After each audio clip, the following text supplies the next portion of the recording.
I am sorry. Are you okay? Podcast is intended for mature audiences. The views and opinions expressed are those of the panelists and do not reflect in any way those of the podcast partners, sponsors, or affiliates. Enjoy. Hi, this is Michael Buffer, and you're listening to the Voice of the People.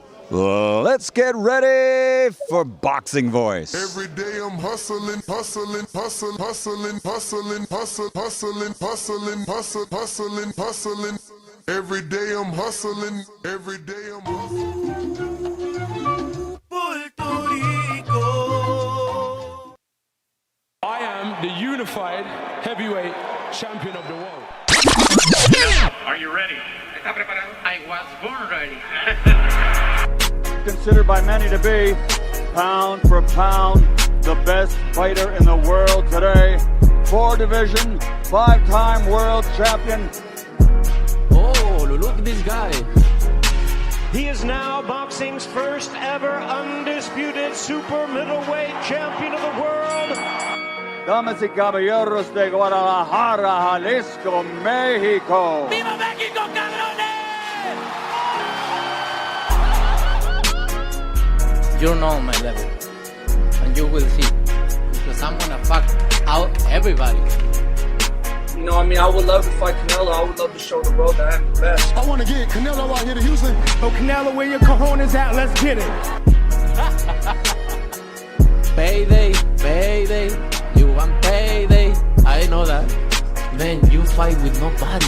TheBoxingVoice.com. Listos, pelos, chingazos. He smacked the shit out of Canelo in Get person. the fuck out of here, man. Please. I'm gonna knock out this guy.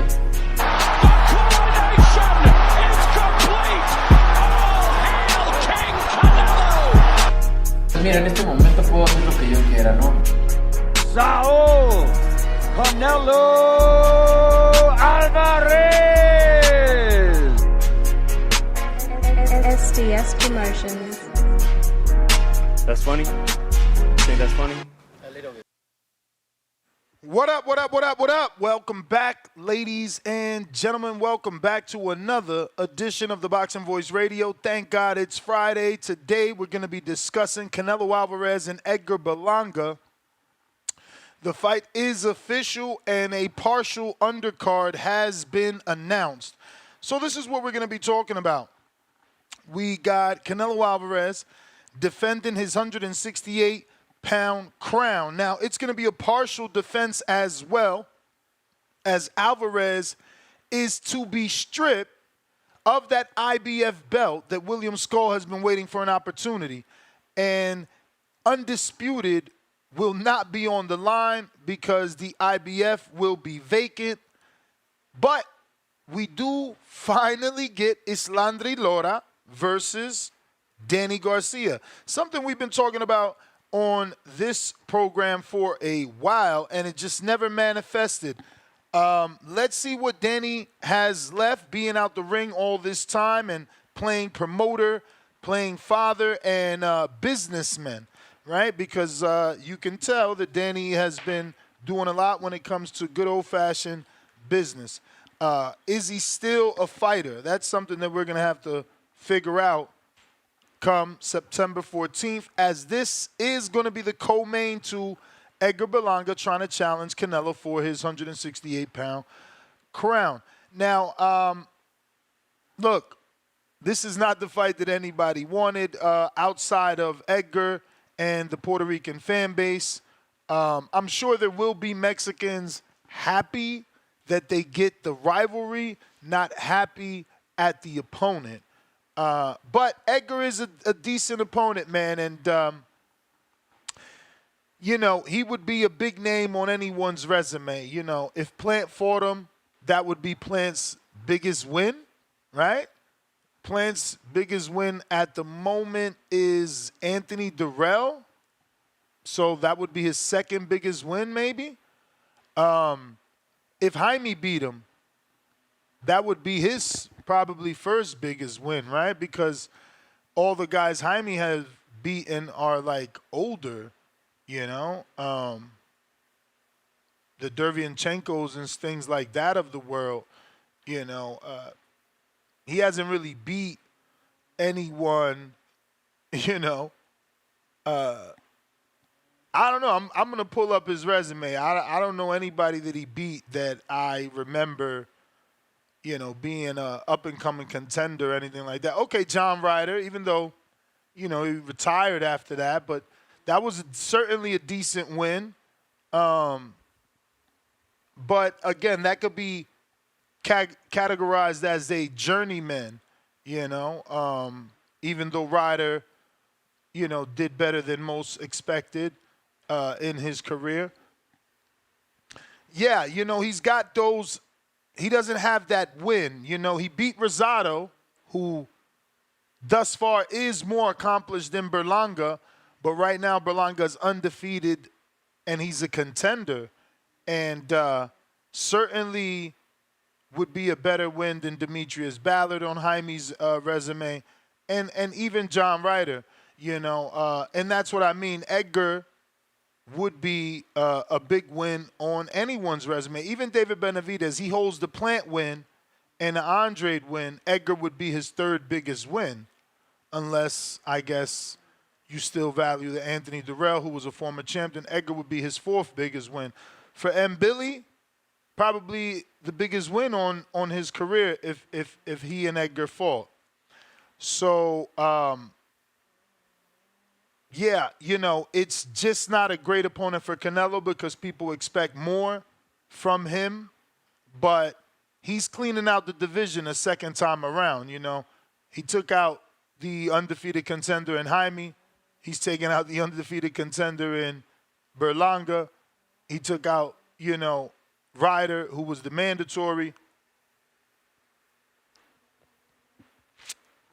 So I see no harm, no foul, outside of the fact that we didn't want it and we all wanted David Benavidez. That's really the biggest issue, that he didn't give us the fight we wanted. He didn't send an offer.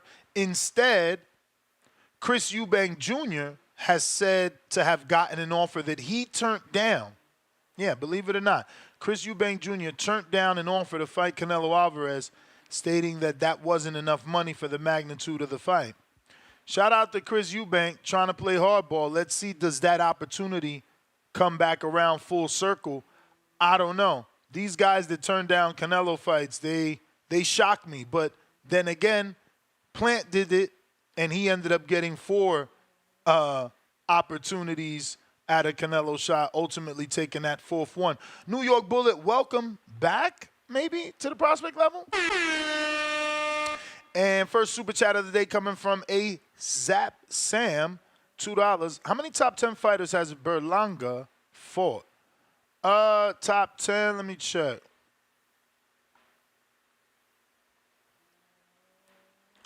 I would guess maybe 3. Quigley, McCory, Cocares, Steve Rose, maybe. Those are your 4. I would assume were all top 10.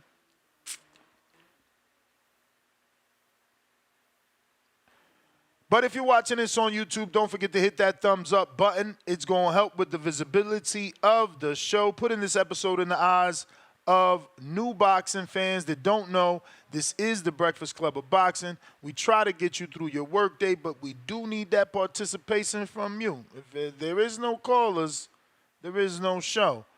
We certainly need participation from the audience. The Erislandy Lara and Danny Garcia fight is an interesting fight. I'm leaning Danny, but I've always been biased for Garcia. I've been a fan of Garcia for a while, and obviously went to numerous Danny Garcia camps. It's we have a old friendship, so I'm rooting for him here. Because if you've been following Danny, he had a great 140-pound career and a not-so-great 147-pound career. I mean, the biggest win of his 47-pound career is probably Porter. Actually, he didn't beat Porter, so it would be Robert Guerrero is probably the biggest win. So Danny needs this, outside of Lucas Matias. Danny, he made his bones at 140. Let's just say that. He made his bones at 140. And since then, since Lucas Matias, he's fought and beat Mauricio Herrera, Rod Salka, Lamont Peterson, which some believe was questionable, and it was at 143-pound catchweight. Malignaggi was a good win at 47, but expected because of the lack of power. Guerrero for the vacant WBC. Samuel Vargas lost to Thurman, beat Rios, lost to Porter, beat Granados, who was not a full welterweight, but again, neither was Danny moving up. Ivan Redkach lost to Earl, beat Jose Benavidez Jr. So he needs that win. He certainly needs that win for that back half, It just seems like when he steps up, since 140, he's not been able to get it done. And I hope that he can, It would be a great ending to the Philly Rican story if he can win a world title at 60, ride off into the sunset, continue being a business mogul. He just bought a bunch of land, and he's creating a condominium called Swift Towers. So, obviously, he's got a lot going on outside of the ring. Just had a new boy, So hopefully he's focused enough to get this win. Now for Lara, man, Lara, this possibly is the biggest win of his career. If he can get this win. Danny's lucky though. Lara slowed down. He's older. He's in his 40s. He doesn't move as well. So this is a good opportunity for him, man. I don't know what else he can spin this to. So I'm wondering, is this a one and done? One in retirement? Because if Danny can beat Lara, who could he successfully defend that 160-pound title versus? I do believe it could be potentially Kyrone Davis, even though we'll check. And that won't be a bad fight for Danny to walk, off into the sunset, simply because Davis is a fighter from Philadelphia and I believe Delaware maybe. But I'm wrong. I don't see, and maybe he's, okay, Kyrone is number 12.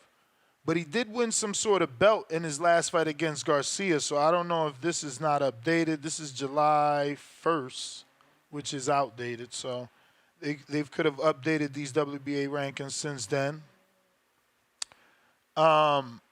We are scheduled to have Ian Green, who is the 160-pound number 3, to get his thoughts because obviously Danny somehow jumps him. I don't know. Maybe this is a voluntary defense for Lara. And even still, Danny needs to be ranked at least in the top 15 in order to get a title shot. So, politics. But this is what we're talking about. If you're interested, you know what to do. You can call in using Twitter Spaces and Discord. Right now, we're talking Canelo Alvarez. He's going to be defending his belts versus Edgar Berlanga. On the undercard, the Philly Rican teaming up with the BX Rican to make it a great night here in Las Vegas, man. That's pretty cool that Edgar and Danny get to be on the same card together. Both Puerto Ricans that, are more Americanized. Malcolm with a counter.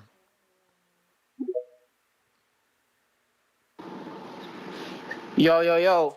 You hear me? You know it. Shout out to Boxing Voice, my brother. What up? Shout out to the whole community. Everybody like, subscribe, join members. Quick thing, isn't Berlanga from Brooklyn? I thought he was from BX because of the whole Terror Squad thing, but you could be right. Nah. He's from Bushwick. He's a Bushwick Park Puerto Rican, which means he's a higher class. He's not wild like them Bronx Puerto Ricans. So that's why I expect so much of him. Chill. Whoa. I'm a Bronx Rican. Don't do that. Oh, man. That's crazy. My bad, boss. Damn. Yeah, nah. You know, see, nah. But Malcolm, real talk. You know what it is. What I mean by that is, sometimes with the brothers, it'd be a little bit rough. When we in Brooklyn, we kind of get a little bit more love. But in the Bronx, you know what I'm saying? They might turn their back, start speaking Spanish. I know how it is, man. It's a whole Brooklyn versus Bronx thing. We know how that is, man. That's a inside the city thing, man. Anybody from outside don't really know about that. But shout out to you too, man. Yeah, man. I'm kind of happy. Danny Garcia is coming back, man. We wanted to fight with Lara before, but it just didn't happen. And then I don't know how I see it playing out. I don't see him winning. I'm gonna be real with the inactivity, and my boy just had a kid, and he got his own promotional shit going on. I think it wasn't even that long ago. It's been less than a month that he had a baby. So I feel like he's already, and it might be just me, just assuming this, but I feel like, he's just ready to hang him up at some point. But I don't see him beating Lara, And when was the last time he fought? Has it been like 3-4 years? 2 years at least. I remember it was the Benavidez Jr. fight, right? Yep, Benavidez Jr. fight was the last fight he had. Yeah, it's them PBC layoffs, man. My boy was on vacation. So we'll see how that goes, man. And this Berlanga Canelo shit. Yeah, man, PR about to take an L on that. That's why I'm not happy about it. I don't think Berlanga's ready. I still think he got shit that he should work on.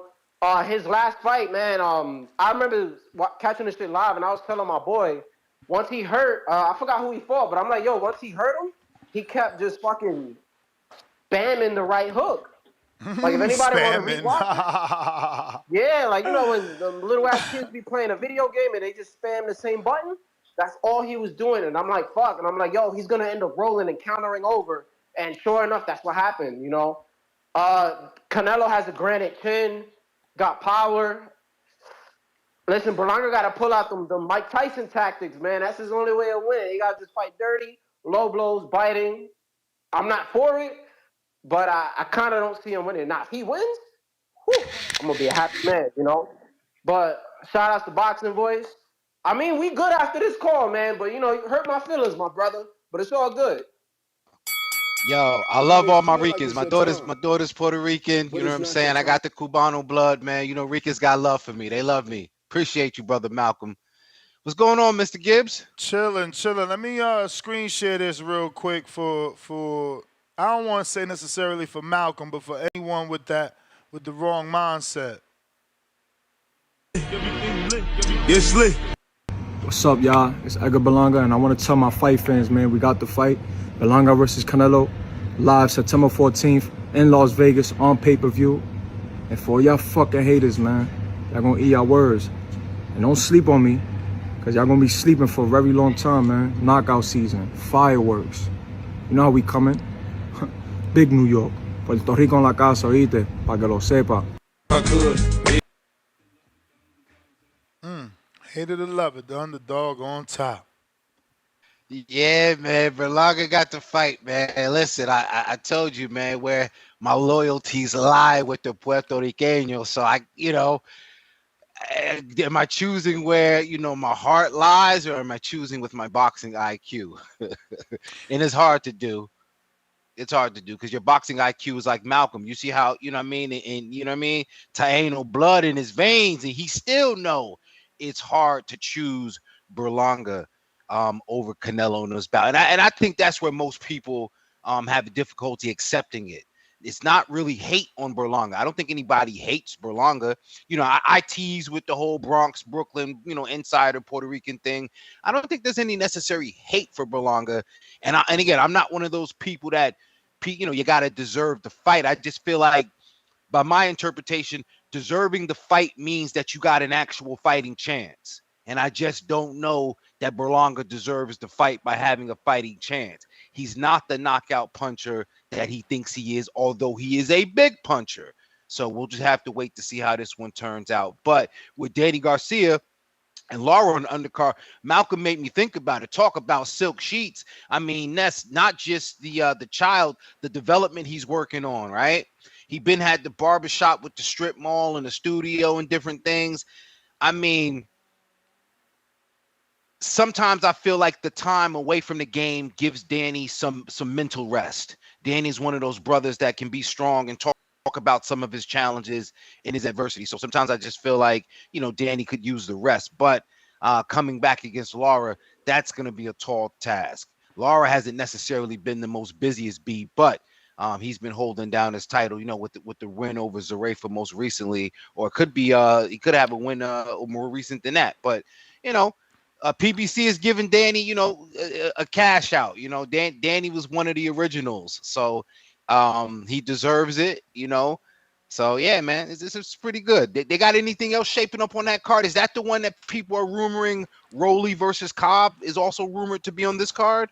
I don't know, and I don't know that rumor is true, man. Unless that rumor happened like in the last 72 hours, because I was in the gym with Cobbs and his trainer. You know what I'm saying? And I asked them, did they have anything cooking, and they certainly did not. They certainly were waiting. But they still with Don King. When's the last time we seen Don King do business with PBC? Stavern. Bermain Stavern, right? Damn, that's a long time ago.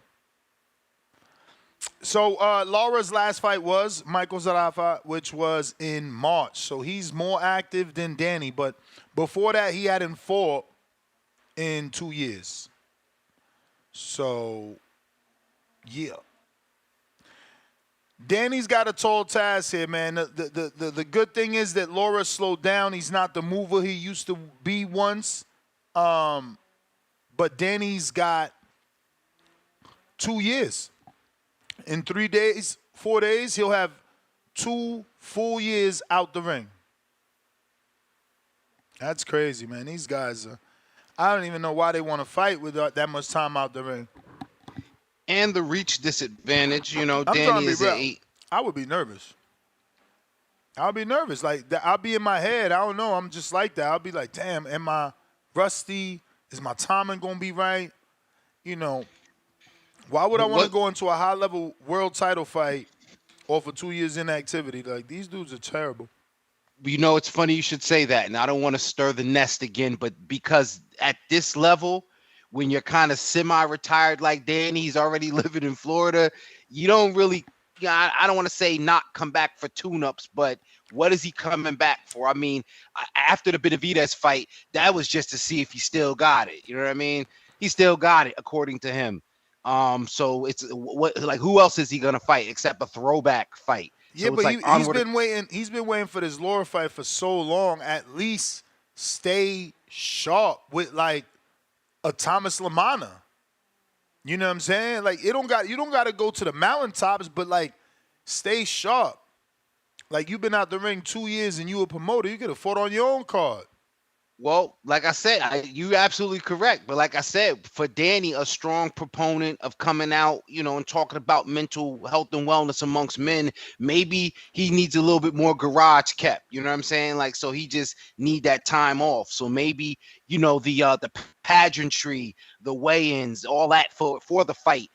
Like, he only want to do that for the one time when it's time to go down. He doesn't want to do, a Lamana fight, So this is probably the last fight because look at what it is. It's the last shot at glory. Win a title in another division against Lara, common opponent. Danny can say a lot of things by the time he decides to hang it up. So this is more like to me, this is like a transition fight, Yeah, man. Again, I want to see him win. You know, he certainly needs this win. You know, his biggest win is still Lucas Matias. You know, secondary wins, like I said, Malignaggi and Guerrero and things like that. But he lost the Keith and the Porter and the Earl fight. So, you know, it would be good for his career to get another high level win, so to speak. Well, really, his biggest win, I would say, is Judah. Nah. I mean, you know, to each his own. Judah, to me, was not in the prime of his career the way that Lucas was. No, but when you put 2 and 2 together, you put that version. It's like how when Mosley was at the end of his career. You talking about a serviceable veteran, former world champion in name. And didn't Danny lift him for a belt at that time? Danny wasn't defending, right? Danny lifted him for a belt. I got to look into that because that was the first Danny Garcia fight I went to. Danny and Zab at the Barclays. So not necessarily biased, but I mean, I believe the significance of that fight. There may have been a title on the line. And like I said, I don't think Danny was defending. But yeah, it's the swan song for Danielson. How's the rest of the card shaping out? Do we got any information on that? That's all we got thus far, man. We can open up the phone lines. All we have is Danny and Berlanga and Lara and Canelo. You know, I got Danzy Baby $2. Danny about to get retired. Damn. AZAP Sam back at us with another 2. Delo Mio, I didn't say Berlanga. I said Berlanga. Leonard Sterling, $5. Excuse me, £5. Can you remember who else was rumored to be on the December 9th, 2023 show, Thurman Stanionis, Laura Garcia event? Curious if they be on this event. I forgot that card. I do remember, you know, because he mentioned the Thurman Stanionis. But I don't know anybody else on the undercard outside of Laura Garcia. A-Zap back with another 2. Berlanga bringing a blanket. You getting tucked in. Oh, no, he said Berlanga bring a blanket. You getting tucked in.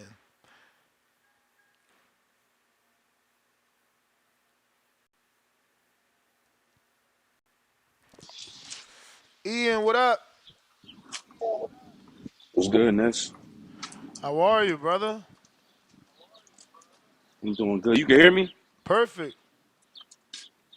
Oh, all right, bad. I'm chilling, man. How's everything with you? Can't complain, man. We actually talking your division as Laura, I guess, is granting a voluntary title defense to Danny Garcia, skipping you. So this interview is right on time. You're the number 3. I don't see Danny in those rankings unless, yeah, he's not. He's at an 11. Did you get a letter? Did you get a phone call? Or this is news to you that the number 11 is getting a title shot at the world champion in your division, Erislandy Lara? Nah, I kind of knew it was going to happen, though, because they've been having him, like, ranked in our sanctioning body for a while. And it makes, like, a lot of sense financially. So, I think this is his time to fight, like, a voluntary. So, I'm not surprised. But, nah, I ain't know, though. But I ain't surprised.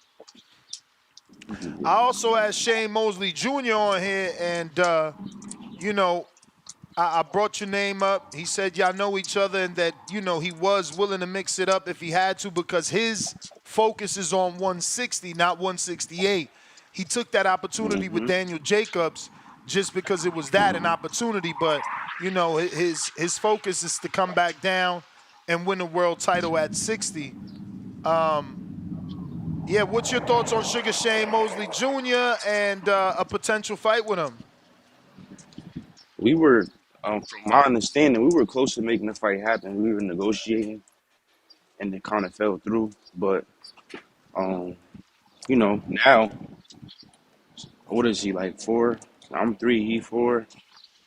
We could fight each other now. We both don't have a fight coming up.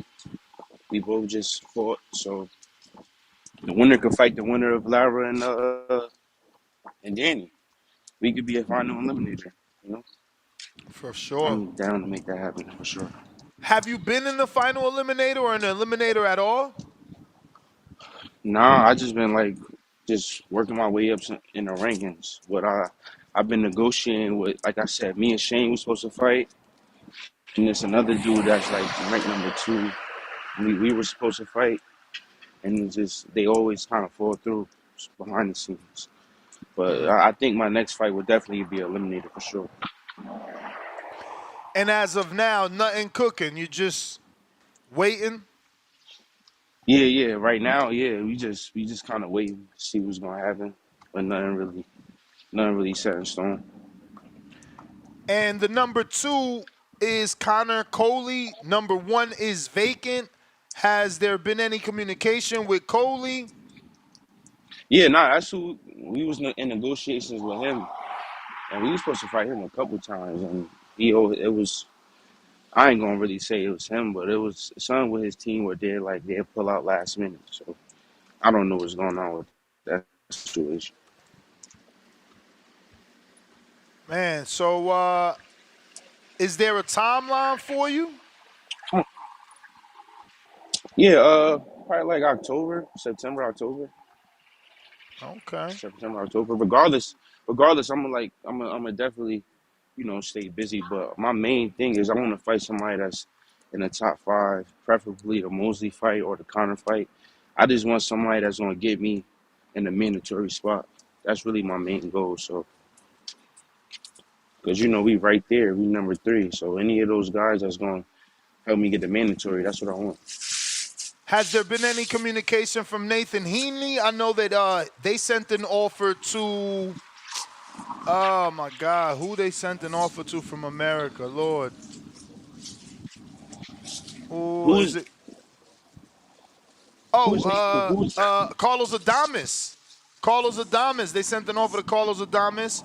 Obviously, it wasn't enough money for Adames, but Nathan Heaney is it right there. Have you checked him out? I never. Nah, to be honest, I never even heard of him until I saw his name in the rankings. But I never. Nah. But like I said, I'll fight anybody that's gonna give me a mandatory position. So if he in the rankings, then yeah, I'll fight him. Or I'll fight anybody and that's in the other sections of bodies. Because I think Shane said he got an offer from what's his name? Adames. He got an offer from Adames, but he went the Danny Jacobs route. Yeah, if I get an offer from Adames, I mean, he was telling me that Adames, not that he got an offer, the same fight that he got with Daniel Jacobs, they originally wanted Adames, but Adames wanted too much money. Like not that Shane wanted the fight, the network wanted the fight. Famio, they reached out to Adames. He wanted too much, so they reached out to Jacobs. Oh, okay. Oh, yeah. And it looks like Heaney lost 6 days ago by knockout. What the hell? You see, so Nathan done took himself out of the rankings. Mm-hmm. Yeah, see, I didn't even know that. You still with Terrific? Yeah. I'm still with T. Yeah, I'm That's still with T. up. Yeah, I'm still with T. Yeah. We working. So you said you looking to stay busy. Are you saying in October you'll take a stay busy fight or something before October? Nah, most likely September, October. That's like the timeline. September, October. If I don't, like I said, if I don't get like a Conor Coy or me and Shane, we don't mix it up, then I just have to take a stay busy fight, which is cool because it don't seem like Lara or Danny going to defend their belt. But the winner of that fight not going to defend their belt till probably like early next year. So that's most likely the route I'm gonna have to take is to fight around October, and hopefully after that I can be the mandatory. What did you think of Kyrone Davis's performance? He's number 12 in the WBA, but he just picked up a strap in the WBA by beating Elijah Garcia. Nah, he did his thing. I had a feeling he was going to win, to be honest. Me and him sparred. We did some rounds together. And I was rooting for him. So shout out to him. That's what's up. Is that a fight you would entertain?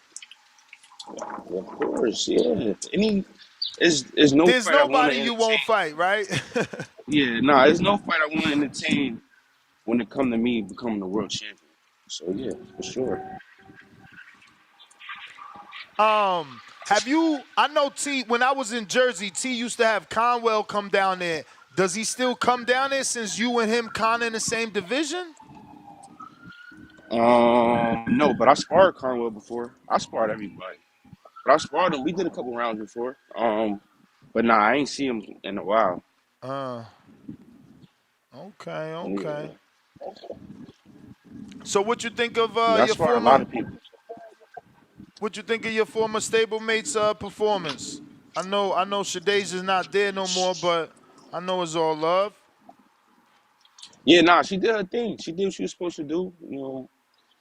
And I wish her the best. I hope she get another title shot and she prove everybody wrong. You know? She did her thing. Who would you want that title shot to come up against? She's already for Franchon. Would you want to see that rematch? Would you want to see her fight Clarissa? I would want her to rematch Franchon to just to like show people what she's really capable of. That wasn't her that night, so I want her to get her rematch or get back first, and then after that, then she fight whoever. But yeah, she gotta get her get back. For sure, man. Talk about that situation. Try to put yourself in them shoes because, like her, you know, she waited many years for that opportunity. You've been waiting. How do you avoid getting caught up in the lights and putting a performance that, you know, your own stablemates end up saying wasn't true? When ultimately you need that to be your best performance. Yeah, I mean, you just gotta be in the moment. Like that's kind of what I learned. It was performances I had like early in my career where like I treated it like a world title fight and it felt like it, and I didn't perform the way I wanted to. And I kind of learned from it. I kind of learned from past experience to get me ready for my world title fight. You know, I feel like that was Shadasia's first like big fight, and it was just an experience for her. Me personally, what I learned from that was just being in the moment, and I also like I just took things from different people. When I was sparring Bud, I was learning a lot from him, and I watched how he performed, and I watched the things he do in camp, and I do the same thing in camp, and I don't know, it make the fight a lot easier, it make the moment easier, pressure don't even exist. Like you gotta pressure. There's no such thing as pressure. It's pressure. Only pressure is only made up. Like we create pressure in our minds. There's no such thing as pressure. You just gotta just have fun. We do this every day. That's how I look at it. Like I do this shit every day. This is my job. So I'm gonna go out there and I'm just have fun. Yeah, it's not what we make it to be.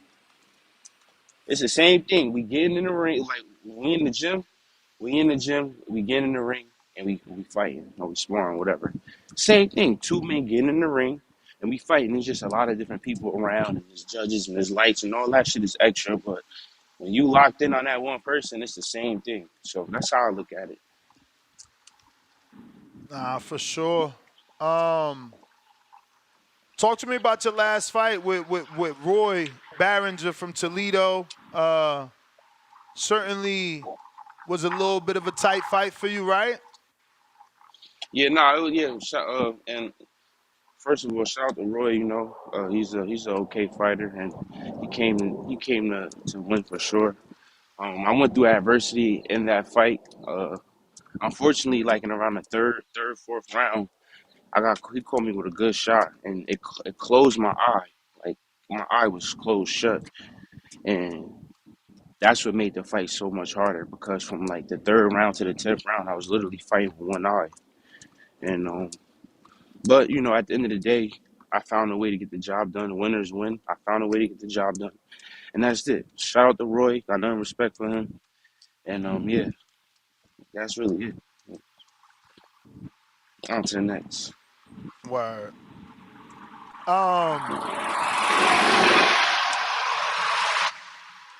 You talked about sparring Bud.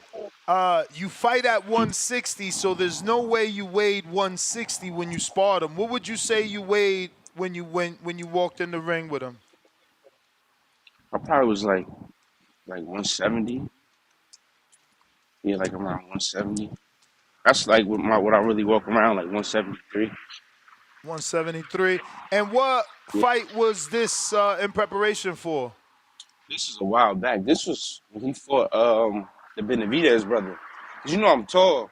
Yeah. So yeah, this is in like 2018, 2019. Damn, so in 2018, he was sparring a 175-pounder. Yeah. Mm-hmm. Yeah, So, yep. based off that and obviously sharing the ring with him, are you surprised by the fact that he wants to fight Canelo? And do you think that he can actually hang with Canelo? No, I'm not surprised. He want to be great, and yeah, skills pay the bills at the end of the day, man. So don't get me wrong, it's weight classes for a reason, but at the same time, I think he's like big enough to be able to hold his own with Canelo, in my opinion. But he got to be careful. That's a real tough fight, and like I said, Canelo, it look like he hitting, you know, so he'll be take that. That's a huge risk for him, but you know, if it's a 54-pounder that can be Canelo, it'll be him. And speaking of 54, obviously he's going to be making his debut August 3rd.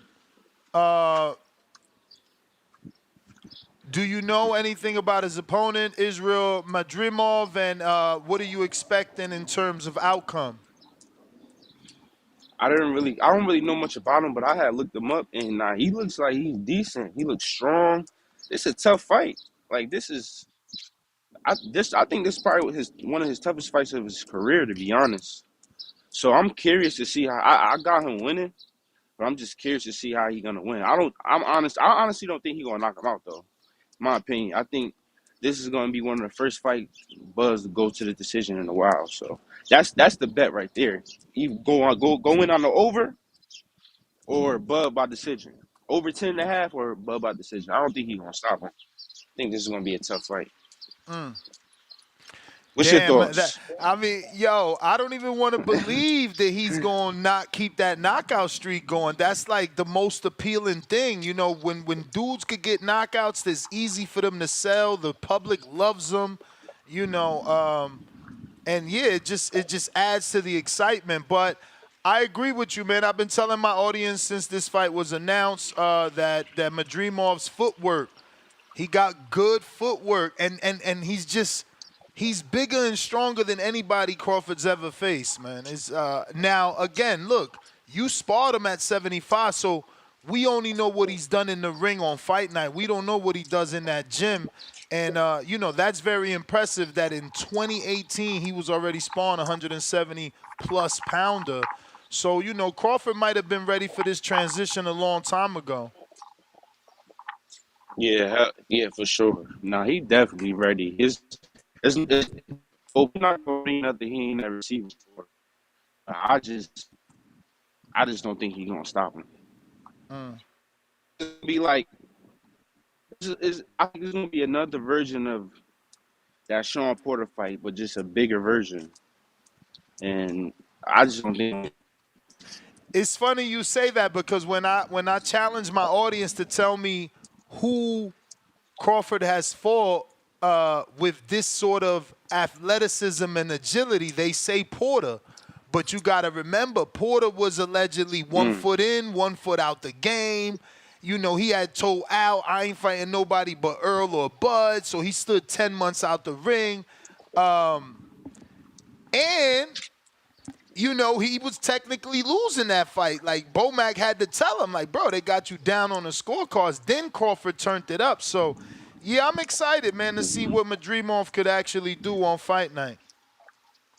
Yeah, I think this fight is tougher than the Charlo fight. Tougher than Jamel? Yeah, no, I think it's on. Yeah, in my opinion. Yeah, stylistic. Yeah, I think so. Yeah, I think so.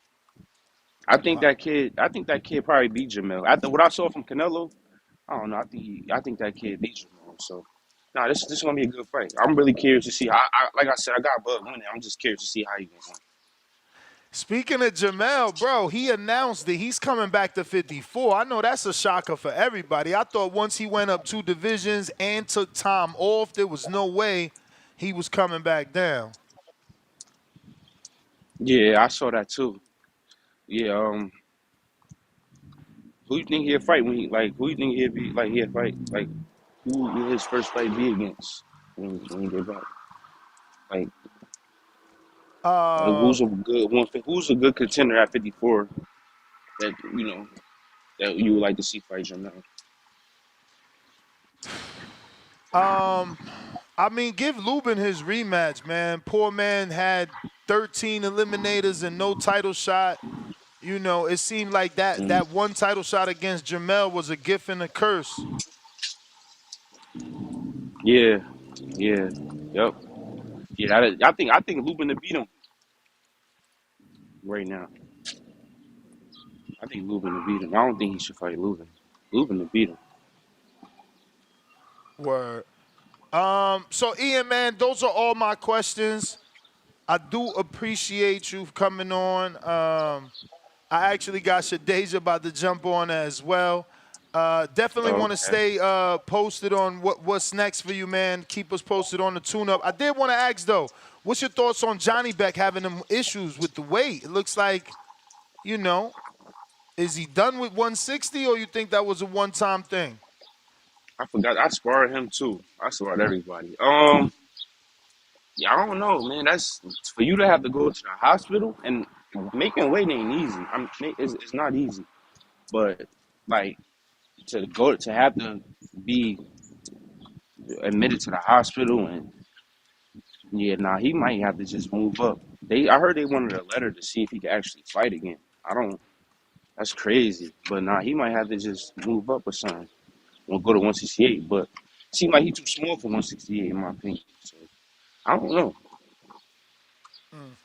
Well, let me get your social media for everybody that isn't following you, and I want to thank you, obviously, for jumping on. Yeah, for sure. My Instagram is About Green with 2 T's. So About Green with 2 T's, and my Twitter is Ian Green Boxing. That's it. All right, champ. Appreciate you. All right, man. I'll stay up. Be easy, man. Get them steps in. I see you. What's up, Shadasia Green? How are you? What's up, Ness? Oh, man, it's been a long time since I've been up here. I know, man. Welcome back, not to the show, but back to the stage, man. You back in the light. Yeah, man, I felt great. I feel good mentally, spiritually, physically. It was just different. I really embraced the moment, you know? For sure. What would you say was the difference on fight night this time around versus the night with Franchon? Let's say fight night.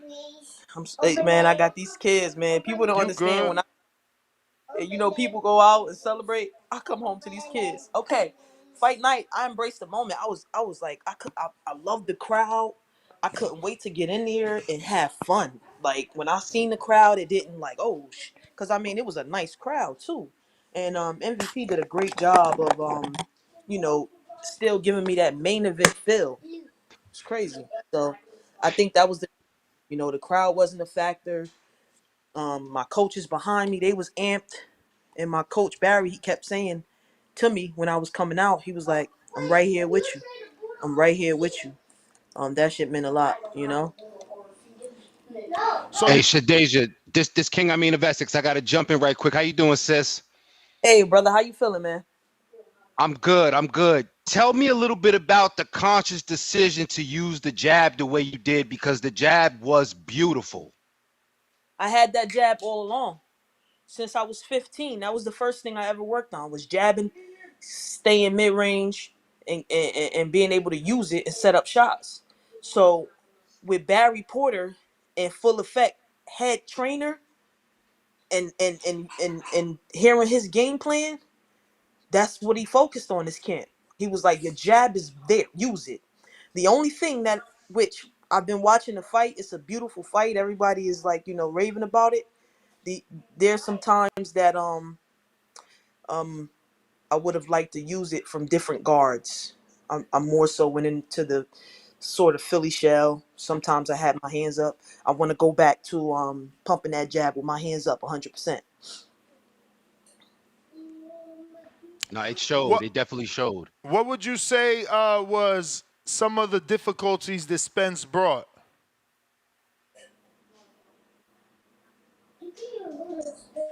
She talked a mean game, man, and she caught me with 2 overhand rights. She would duck her head, and she would catch him if I didn't hop back out quick enough. But I mean, not even, man. If you look at that fight, I prepared for her too. But like I said, they had offered Franchon to fight too, 5 or 6 weeks out.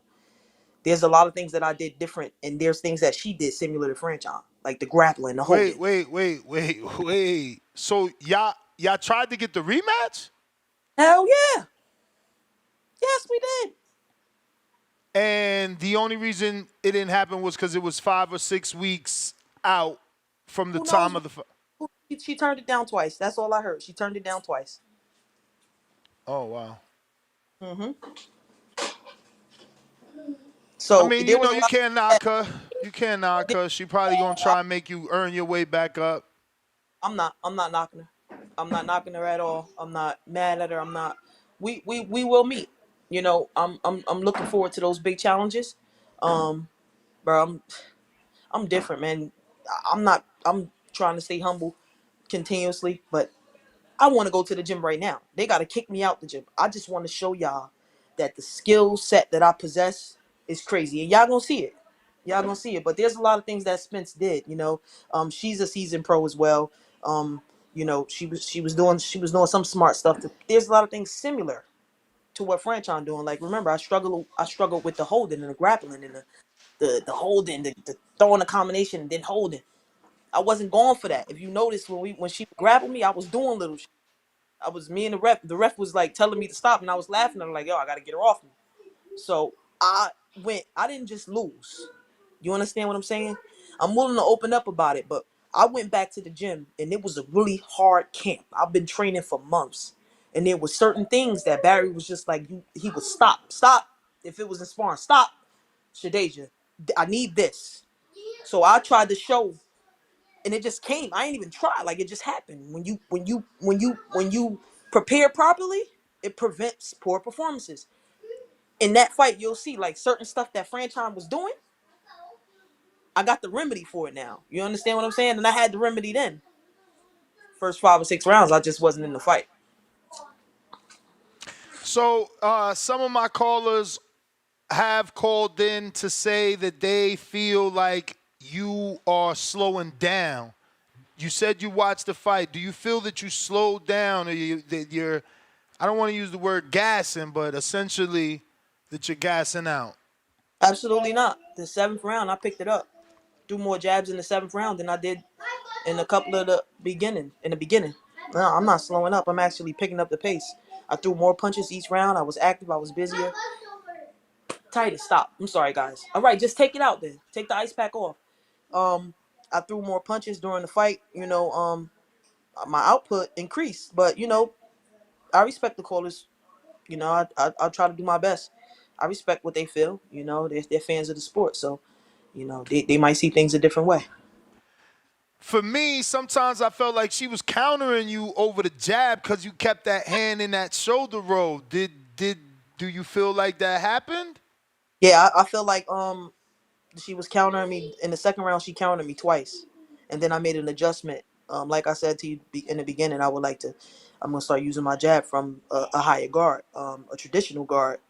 I like the shoulder roll, but sometimes you can get complacent and stay in it too long. And I got different guards that I can use. So it's when I look at a fight, it's not about what I did great. It's all about stuff that I can capitalize and work on. That's how I watch the fight. I look at all the stuff that I didn't do right, that I didn't like.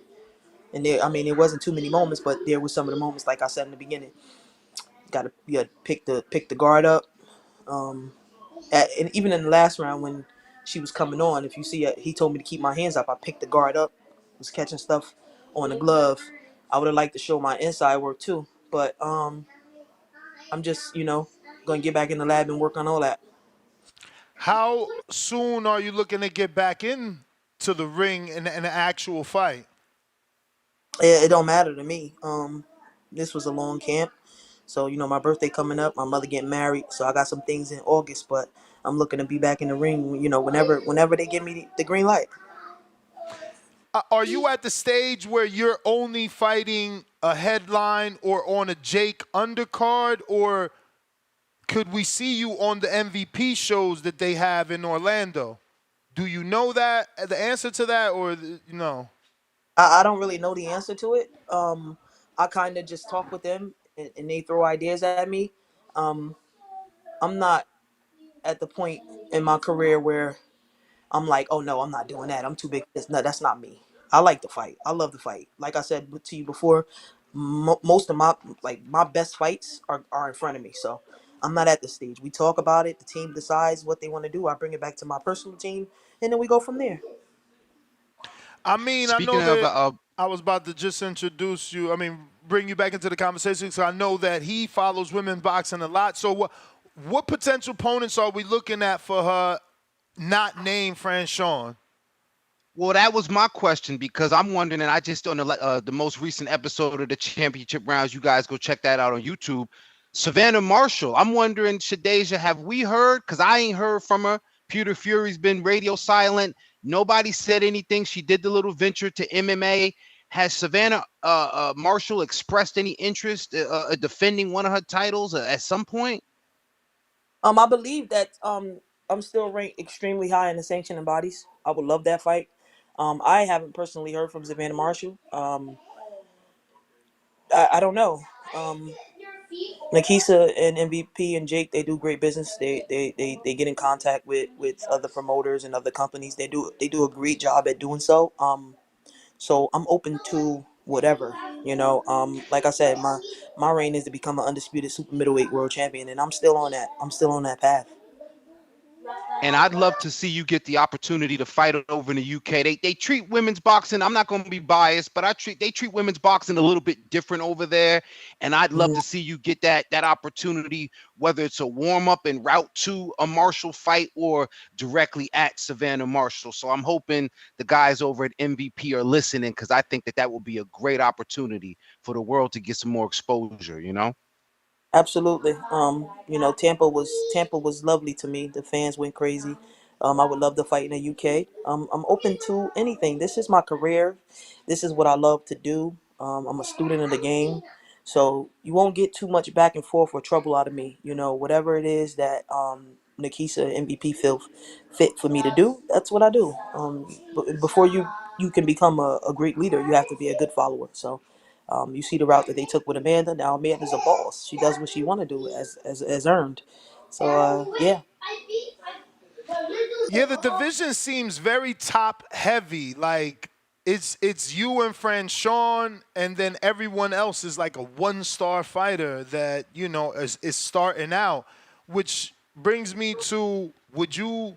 Not that you need to because you dominated the fight, but would you rematch Olivia Curry? No. For what? Just because the name value, right? Like no one else, like you, obviously she made a name because she was in a fight with you, but at least we know her. I'm reading these names in the 68, and they just not ready. Some of these girls are 1-0, 2-0, 2-2. They just not ready. It's like Franchon, you, and then a 5-0 girl named Mary Gasamasa, which is, when I went through her resume, club fights only. So she's certainly not ready. It's very top heavy, that division. And now that Mariciela's gone down and Alejandra's retired, very top heavy. Well, I like Olivia Curry and I like her team, and right now my mentality in there is to hurt people. So if it's top heavy with 2 or 3 names, which is Savannah Marshall, Franchon Cruz, and Shadasia Green, that's what it should be. Get us an undisputed world champion and then move on. If Franchon was great and she felt like she won successfully, do it again. what other options does she have? I don't think Savannah Marshall wants to fight her. She beat her already, which Franchon can say the same thing about me. But again, if that's the case, I guess we just sitting on our belts at our sewing machine, just making clothes and having the belts behind the sewing machine. I don't. Yeah, no, I definitely I get it. I get it. You want a shot at the top. So And again, Absolutely, man. at the top is not going to have much room to keep avoiding you, Shadasia. You know what I mean? So whether Marshall and Franchon are waiting on each other, at some point, when they open that door, it's going to be Shadasia Green waiting on them. So we definitely got to keep I beating the can't make drum for that. I can't make no excuses. Um, I trained for Franchon, but I also went through a lot. I went through a lot, and I'm gonna save it for a book one day. And when y'all find out, y'all gonna see what happened. So like I said, I'm here. would And you? Oh, I'm sorry. go ahead. I was gonna say, would you ask your team to reach out to Raquel Miller? Because if you can't get Franchon and Clarissa, that's a big fight for you. That's a headlineable fight too.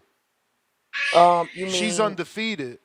you saying if I can't get Franchon and Savannah, or Franchon and Clarissa? I mean, either of the three, those are the big names, right? If you can't get those, would you consider, you and Raquel Miller?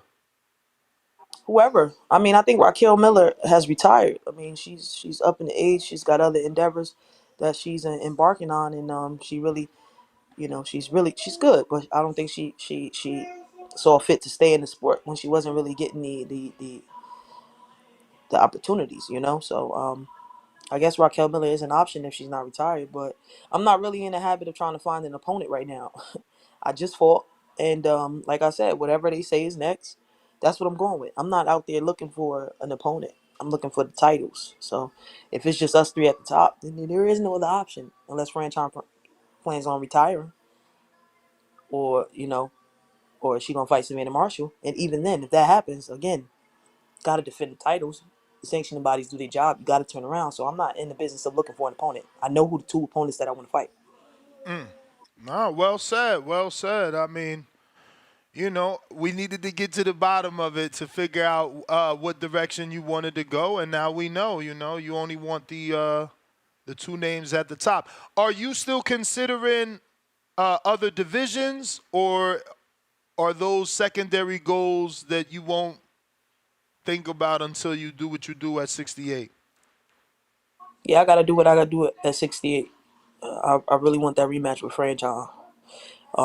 Until then, and until that's completed and I'm victorious, and I become undisputed, nothing else is really on my mind but that. I mean, after that happens, I'll be open to going to another division. I would most certainly be open to that. I'm dropping weight very well. I stay, disciplined. I like food, so you know if it's a couple of months out, I do like to eat, but I'm a disciplined fighter. I did a lot of different things this fight, a lot of fruits, and my strength and conditioning was amazing. So, I mean, I was getting up at 4:30, 5 o'clock in the morning running. I'm not sure if y'all seen that on my Instagram. This camp, I really had no control. It wasn't I want to do this, I want to do that, I want to do this. They had it all set for me. All I had to do was show up. And if I tried to get a little bit of control, they would tell me, "You're not the boss, you Deja. You don't. You're not the boss. You're not running it. So, but my first job and agenda is to get those titles at 168. Did it feel like you had a better camp because you let go and let them have everything, and you just had to show up and do what they told you? Psychologically, I know I had a better camp. I ain't have no drama in the middle of camp. Drama is trauma, and that is a attribute to my therapist. You can't have no drama or trauma in your camp. I didn't have people going behind my back trying to tell my team anything negative, or trying to finagle their way into promoters' passes. And I didn't have no drama, no trauma. My team showed up for me, and it was strictly about one goal. We were all on the same page. Telling y'all, man, I don't know the half, you know. So there was no questioning with Coach Wall. I don't know if you ever met Barry Porter, but he's a serious guy. Tell you straight up, if you think you can do it better than what I can, go find somebody and hey, I'll let it go. Tell you right off the bat, you gotta trust him. There's no yes or no. You do what he tell you to do, and that's it. I do want you to touch on that because for the people on the outside looking in, they think that you made a change where, I mean, technically you made a change, but you just got rid of people. Barry was always there from the beginning. Right. So if you can just touch on, you know, how long he's been there and, you know, exactly what happened, because for the fans, you know, they see your corner on TV and they're like, oh, Shadasia changed her team. But that's not, it wasn't a change. It was more of like cutting the fat. Right. No. So what happened is Barry Porter has started me. He's my first trainer when I was 15. The story I tell about walking into a gym with some guys that had sunglasses on, sitting in the corner, I asked them for help when I was trying to get out of a scholarship. My mother was making me go to college. It was Barry. Barry then he started. He's older and he'll tell you right now, my house paid for it. You hit me, you going to jail. So what he would do is he would send me over there with Terrific. Now for this camp, Terrific went back to East Hanover where the Sotos run a gym. I wasn't allowed there. During my last camp, right before I fought Franchon, I was kicked out. MVP knows this and everything. The Sotos kicked me out. The Sotos were my managers. So I was more closer to the husband. Things happened. Found out some things from me and MVP, sat down and talked. I'm like, wow, okay. When we started training in Booton, Terrific went with me at the end of camp. Terrific got a family to feed. MVP took care of me, helped, took care of him. It was basically me, Terrific, and Barry. So after the fight, after the loss, came home. About a week later, Terrific called me. He said they called him. They called him during fight week. Terrific called me and said, yo, they want me to train their daughter. I'm going to go back over there. I'm like, all right, cool. So at this time, he was coming to Booton in the morning for like 45 minutes to an hour. So I was very fragile after the loss. I was questioning everything. So, and after he would leave Booton, he would go to East Hanover where I wasn't allowed. So instead of me going to Booton for 45 minutes to an hour, I said, you know what, I'm going to just go straight to Oakland with Barry. So things was happening. Everybody was talking. Things was being said. So then Barry was like, yo, man, let's just lock in. And that's how that happened. Terrific basically was training somewhere I wasn't allowed. So Barry got bumped up to the head trainer, which he was my head trainer at one point. He's the one that introduced me to Terrific. Like, look, I'm gonna step back from the sport for a little bit. Here you go. Youngster Frankie Jones was with Barry when I was 15 as well. When I would come home from college, Barry and Youngster, they would work my corner as amateurs. So I knew Youngster since I was 15. So Youngster had stepped away from the sport too, but then he came back. And he like, all right, cool. Sweets, I got you. I do this for you. So it's really just like my same team without the other stuff. And how did all that feel? Did it take time to get used to Barry being the lead and, having a new strength and conditioning coach, or, was it like riding a bike?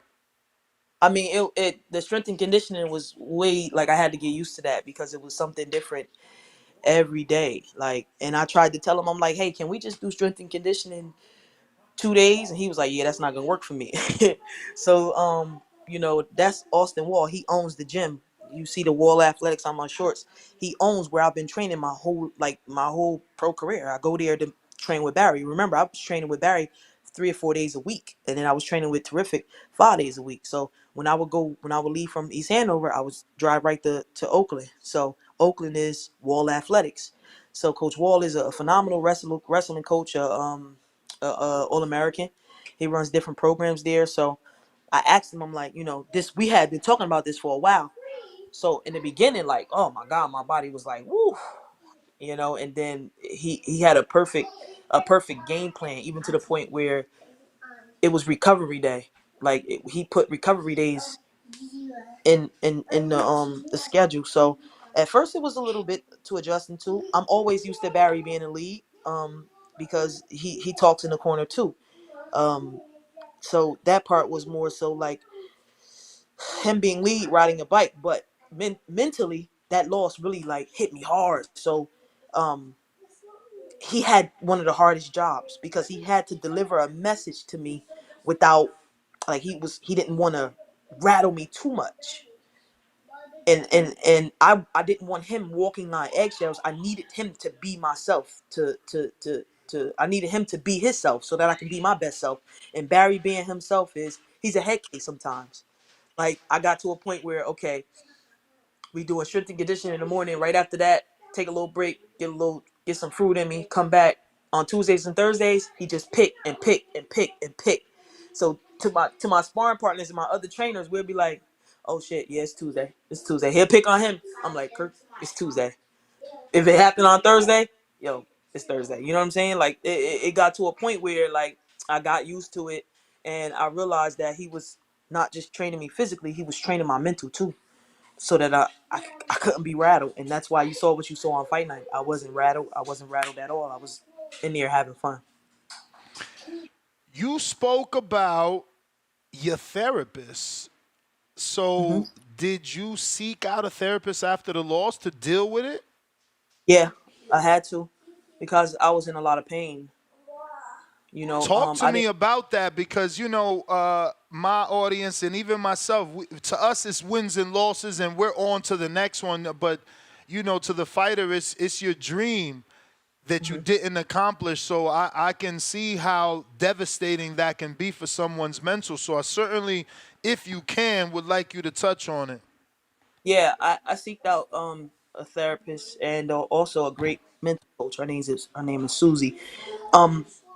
I wanted to heal because it wasn't just the loss that was hurting me. Like I said, I had went through a lot in camp.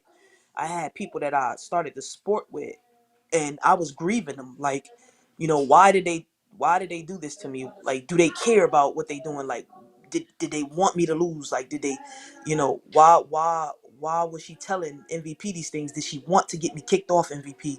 Not necessarily her, but why would he allow it? So it really played a big part because this man was at my wedding. This man started my career. Everybody know I started with Danny Soto. So with the situation that happened, I kind of like really took a step back and realized everything that took part in this camp, you know, and in the fight, you know, and my corner was different. He's normally my rehydration. He's normally my cut guy. He's normally right there. So that didn't happen. Funny is he might have butt down me and said my name and left a long message on my phone the week of the fight, and I'm like, yo, that's coincidental. Like, what's going on? So the loss it wasn't just the loss that hurt me. It was everything that I had went through this camp. Like, damn, I'm finally at a point and getting to a point in my life to fight. We all here at this point. Why would you try to tear me down? I couldn't understand it for the life of me. Like, why are you saying certain things to certain people, trying to disconnect relationships? Why would you wait till we get to this light and then lying about it? Why would you wait till we get to this point? What did I do? I've been nothing but loyal. I'm the only fighter you have left in the stable that hasn't left. Why would you do this to me at this point in my life? And I couldn't understand it. I couldn't grasp it. I kept questioning why. So yes, I went and got therapy. And the first question I asked is, do you think that played a part of my anxiety on the day and my performance? You know, why wasn't I embracing the moment? That's the key. Embracing the moment. Live in the moment. You worked your whole life to get to this point. Why are you struggling with imposter syndrome, looking for each and every way to say to yourself, I don't know, I don't deserve this, I don't know, or like the fight, I'm in the fight, but I'm not even there in the fight. Like, you know, and you know, the last couple of rounds, you see, I kicked up, but then now I'm realizing, oh shit, we in the fight. So I needed help. I needed help. Mental health it should be number one. It should be talked about more. It's very, very important. As African American people, we are too afraid to talk to somebody about it. And I think that was the best decision that I made. It was the best thing I could have did. And I did the work. I did the work. Sometimes I would just be talking to the therapist and I'm like, damn, I'm talking too much. Are you supposed to be talking? I was doing the work, you know, and then I met my mental coach, Susie, doing the work. I kept doing the work and I kept figuring it out. And I realized like, yo, I got it figured out. I understand. And I used that. I used that fight night. like I said, it was a good crowd. I was happy in here. I wasn't regretting the moment. I was like, okay, it's fight time. Let's go. You know, I'm here. Embrace the moment. I belong here. I deserve to be here. And yeah. Hold on, Charlie. Nah, man. Certainly happy that you opened up about it because it's becoming a reoccurring thing in this sport. Mental health and fighters not being able to cope and deal with the loss because the internet is brutal. The internet is brutal, man. They have no chill and they don't care, man. Their sole intention is to, upset you and offend you after a loss, man. The memes and everything. So I'm glad you were able to find some help.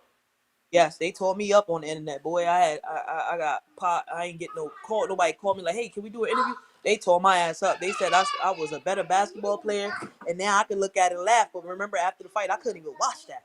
I couldn't watch that. Like, shit was crazy. And how was it for your wife? Because now you come home. This is a dream you've been dreaming and speaking out loud into the universe all your life. So now you come home and you didn't accomplish what you set out to do. You're also going through all these emotions. How was she there for you? She was there for me 150%. I'm blessed to have her. She was with me when I was crying. She was with me. She held me when I was crying. She embraced that. She like, yo. She found my therapist. She found a website that I could find a therapist. So it was crazy. I mean, I couldn't ask for a better support partner. My family was there, my friends. She understood. And she just kept telling me, like, yo, you're the best female fighter in the world. You gonna see. We gonna get through this. And she helped me through it, man. But it was a scary time for me. It was a scary time for all of us. My brother would call and be like, is she okay? Because it was that bad. Like, the people who know me said, like, yo, even from the walkout, something wasn't right. The way you walked out, the way you were, like, they knew something was up, So it was really Trinity, hold on, I'm sorry. Trinity, get down. Get down. Go in the living room. Give me a minute, okay? I got you. I got candy for you. You want candy? Here, take candy. Okay, go ahead. Go in the living room now. I'm sorry, miss. I got a house. But it was a struggle. There was times that I would have to say, okay, like, make her leave, like, make her go out because she was scared to leave me alone in a sense. Like, I would just be home crying, like, damn, let this fucking girl beat me. Like, but it was more than that. So, man. Did you deal with rage? Cause like, I mean, you're angry that you didn't do what you wanted to do, and everyone is trying to help you. Did that cause arguments? Like, did you flip on people because you just wanted to be in that moment? Because everybody wants you to get better, but sometimes you gotta be in that moment. There was no rage. Okay. I was grieving, bro. I promise you, I was grieving.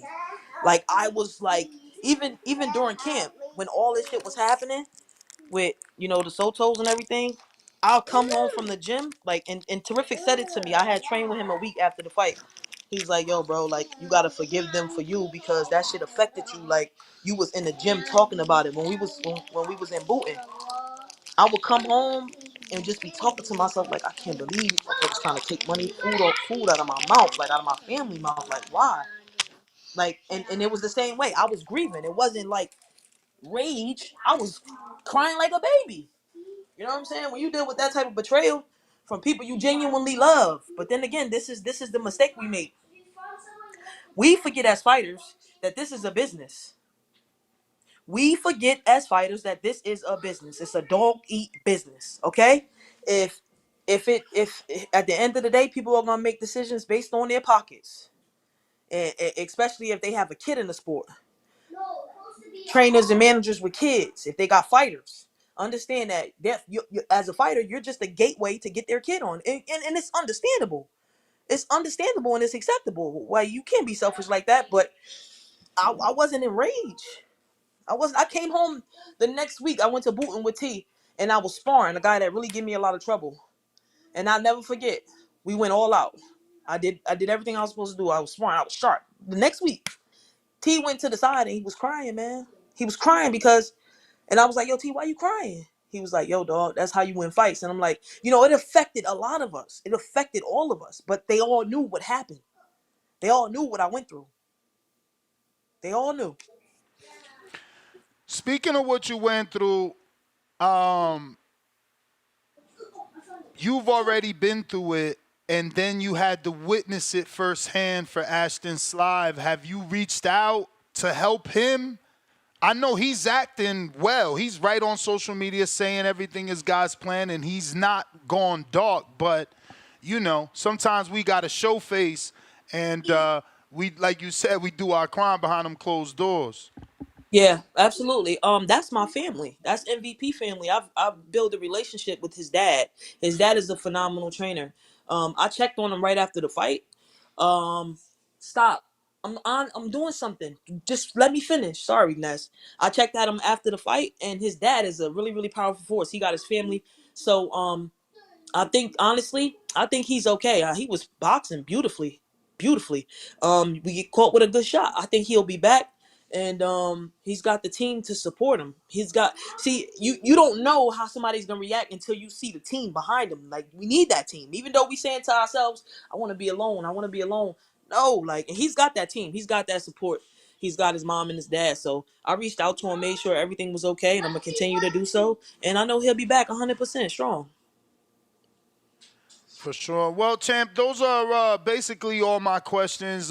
Thank you for coming on, and thank you for definitely, sharing your story, because we're seeing this, happen more and more in boxing, and you've given someone, at least a plan, right? Not everybody seeks out a therapist. I know that Anthony Joshua got a sports doctor to help him after the Andy Ruiz loss. So I'm very happy that you were able to, be able to deal with it and be okay with using a therapist. Some people, they too tough for that. Yeah, nah, man. I like my therapist, especially my mental coach, Susie, man. She kept it real 100% with me. The only downfall of it is my mother always in my business. Like, if I tell her that I talked to Susie today, she'd be always, oh, what y'all talked about? That's my business, Mom. You can't know that.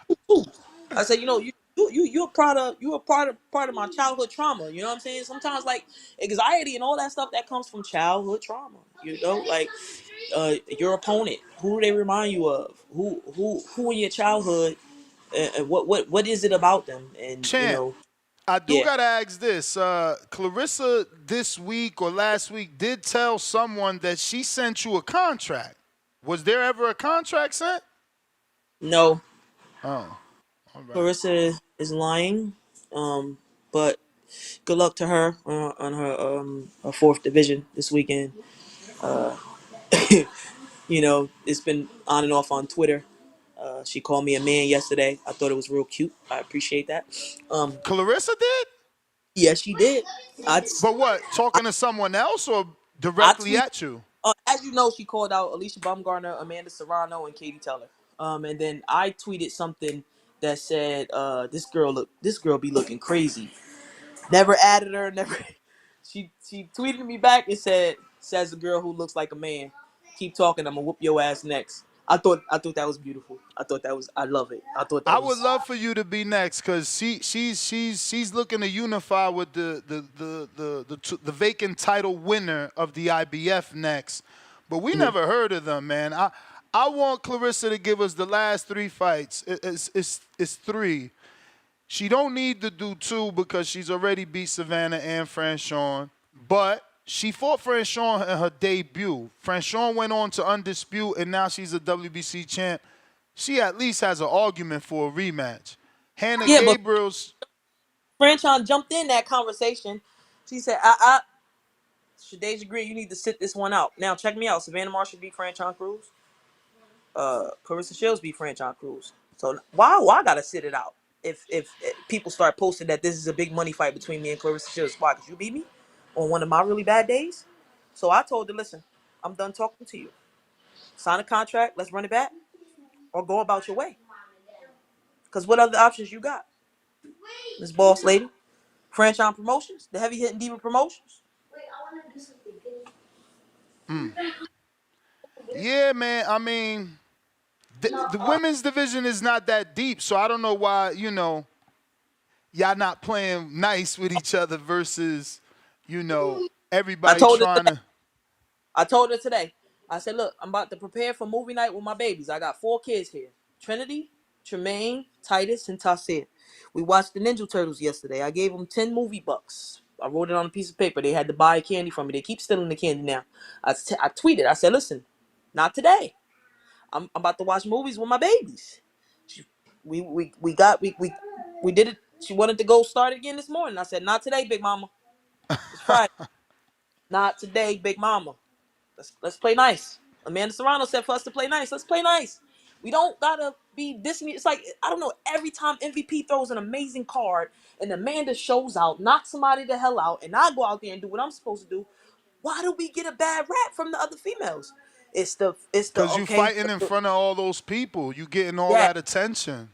And I know that, and I'm saying I could I understand that. I kept quiet. Okay, so people call Amanda the GOAT or whatever. Okay, now you still in the name, and then they call me the powerhouse or heavy-handed. I am heavy-handed. I got 11 of them things. I'm trying to get 12, maybe even 13. I'm trying. I'm heavy-handed. Why? It's about how if the commentators are praising me, oh, they not recognizing my victory. Okay, well, make them recognize your victory and come whoop this ass. We saw the fight. If they say, oh, it was a lie, it was a nasty, ugly fight, it was a lie, the whole thing, grappling and shit. Even the one of the people from the WBC said that. Okay, make it make sense. Come on over to MVP. Let's get this rematch. Get you some money. Get you some that love you saw July 20th. Jake Paul versus Mike Perry. H2O. Amanda Serrano versus the girl from Tampa. Come on and get some of this love.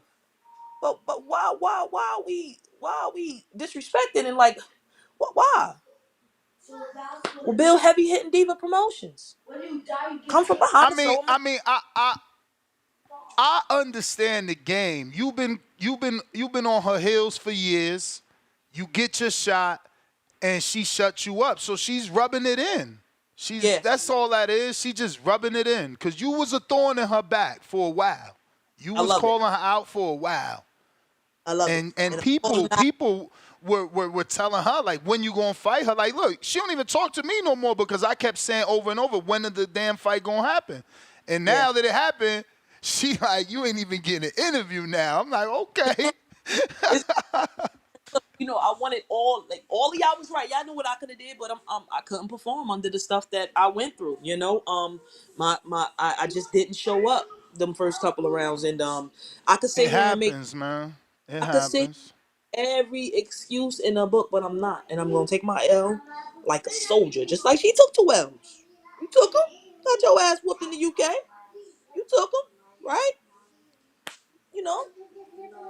Then I tweeted. I said, all the legends took L. This one guy, he cursed me the hell out. I just, I block him. Man, mentally, I'm somewhere, man. And my mental can't be touched, man. My mental is 130% better. I thank my wife for letting me, I'm a fighter. Where insurance come from? I got insurance though. I can go to the doctor today, tomorrow. My wife made sure. I told her we talked about it. Next thing I know, she got all the therapists in our network. So I appreciate that. But, I'm going to continue to have fun and be me. Y'all going to see the best me. Moving forward. You sound happy. You sound happy. Definitely sound happy and more outgoing. Performances that, like, I put on that, you're going to see more of that, even better. And whatever criticism they got for me, I'm going to take it. I ain't mad at you. If you say I'm slowing down, let me speed it up. Whatever else you say. I'm in the Philly shell too much, let me switch it. Give me all the criticism. Because instead of using it and letting it be negative and navigate me to a negative space, no, I'm going to use it and I'm going to remember and I'm going to lock it in my mind. And when I go to the gym, I'm going to work on it. So keep criticizing me because I love it. Because I ain't too big and I ain't too big-headed to get better. Facts. Champ, well, I appreciate you as always. Congratulations on the win.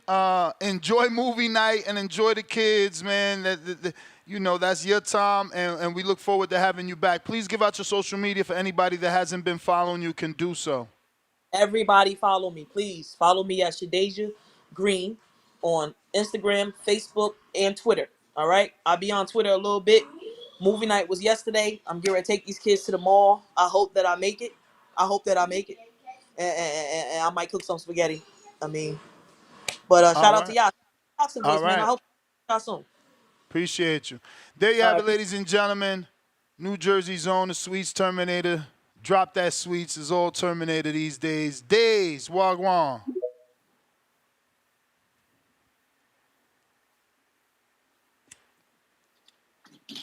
Yo. Nes, buenos días. ¿Qué lo que? What it do?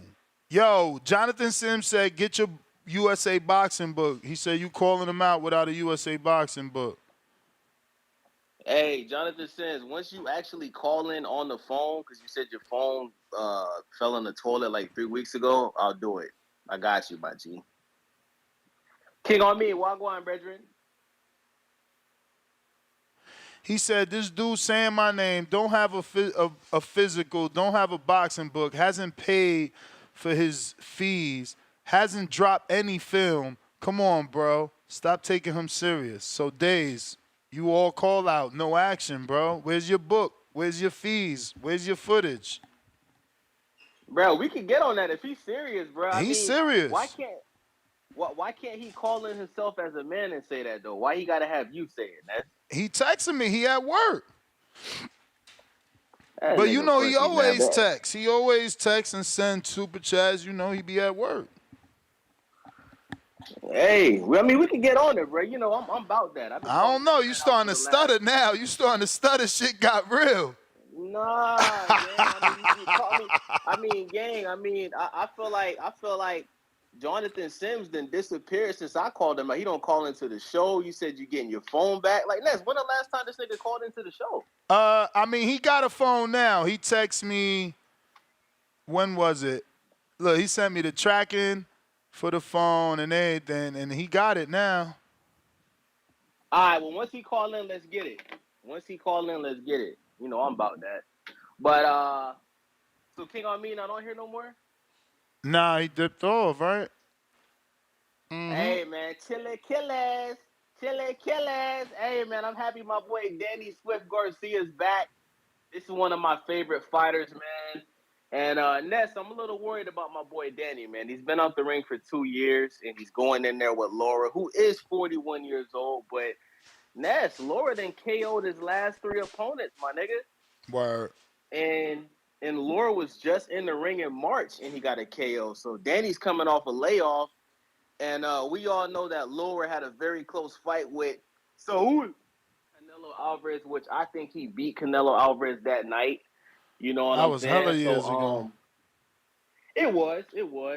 But, yeah, man, this could be a retirement fight for my boy Danny. I want Danny to win. I'm a Danny Garcia fan, but I'm worried I just can't pick Danny to win after not being in the ring for 2 years, gang. Like, that's crazy. Typical PBC shit, though. But, Edgar Berlanga. My Puerto Rican brethren, Edgar Berlanga, man. You know, he won payday. We all know this is a money grab, Ness. Edgar has no chance of beating Canelo. 0. He got knocked down. What's the dude who knocked him down, Ness, a couple fights ago? That dropped Berlanga? I don't know. Angulo? Yeah, he got dropped. His name. That could be the name. I forgot his name. But before Edgar's last fight, Edgar went like 5 fights without getting a KO. So, but he back now. Thinking, nah, he ain't back. Next, Canelo has never been dropped ever. He has 60+ professional fights. We never seen Canelo get dropped. Last time Canelo almost got dropped, guess what? It was by a Puerto Rican. So this time he getting dropped by a Puerto Rican. And guess what? Last time Canelo almost got dropped by that Puerto Rican wasn't on a high level. He was just the brother of Cotto.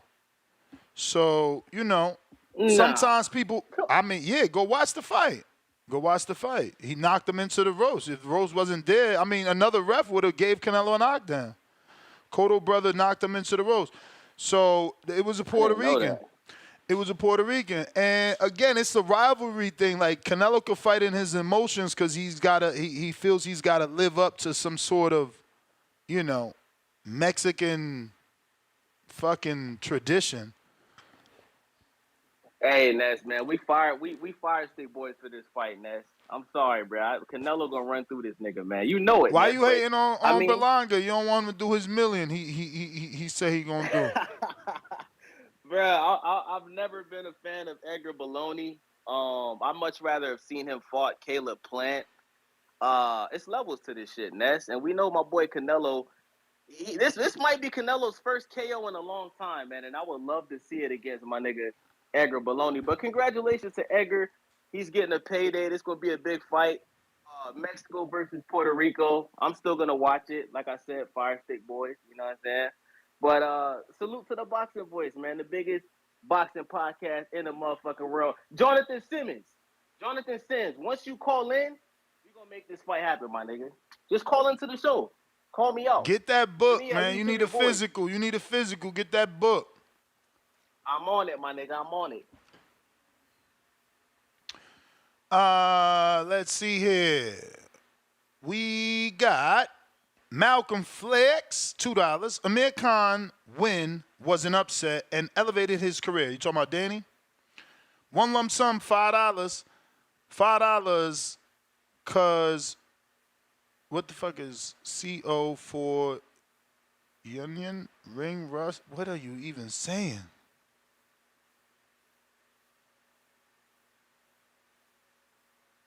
I don't know. Is this Ko for Yanya? I don't know what the hell you mean, bro. Okay, the next super chat tells us what he means. I mean counterpunch for anyone. Have a good day. Bro, my brain, you heard it. I didn't know what you was trying to say. I'm like, bro, is this some sort of code I got to put together? Counterpunch for anyone. Ring rusted Danny Garcia. Yeah, Danny got some ring rust for sure.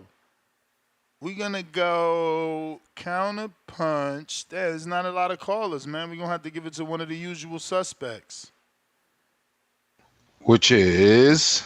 We'll go with Tim Boski.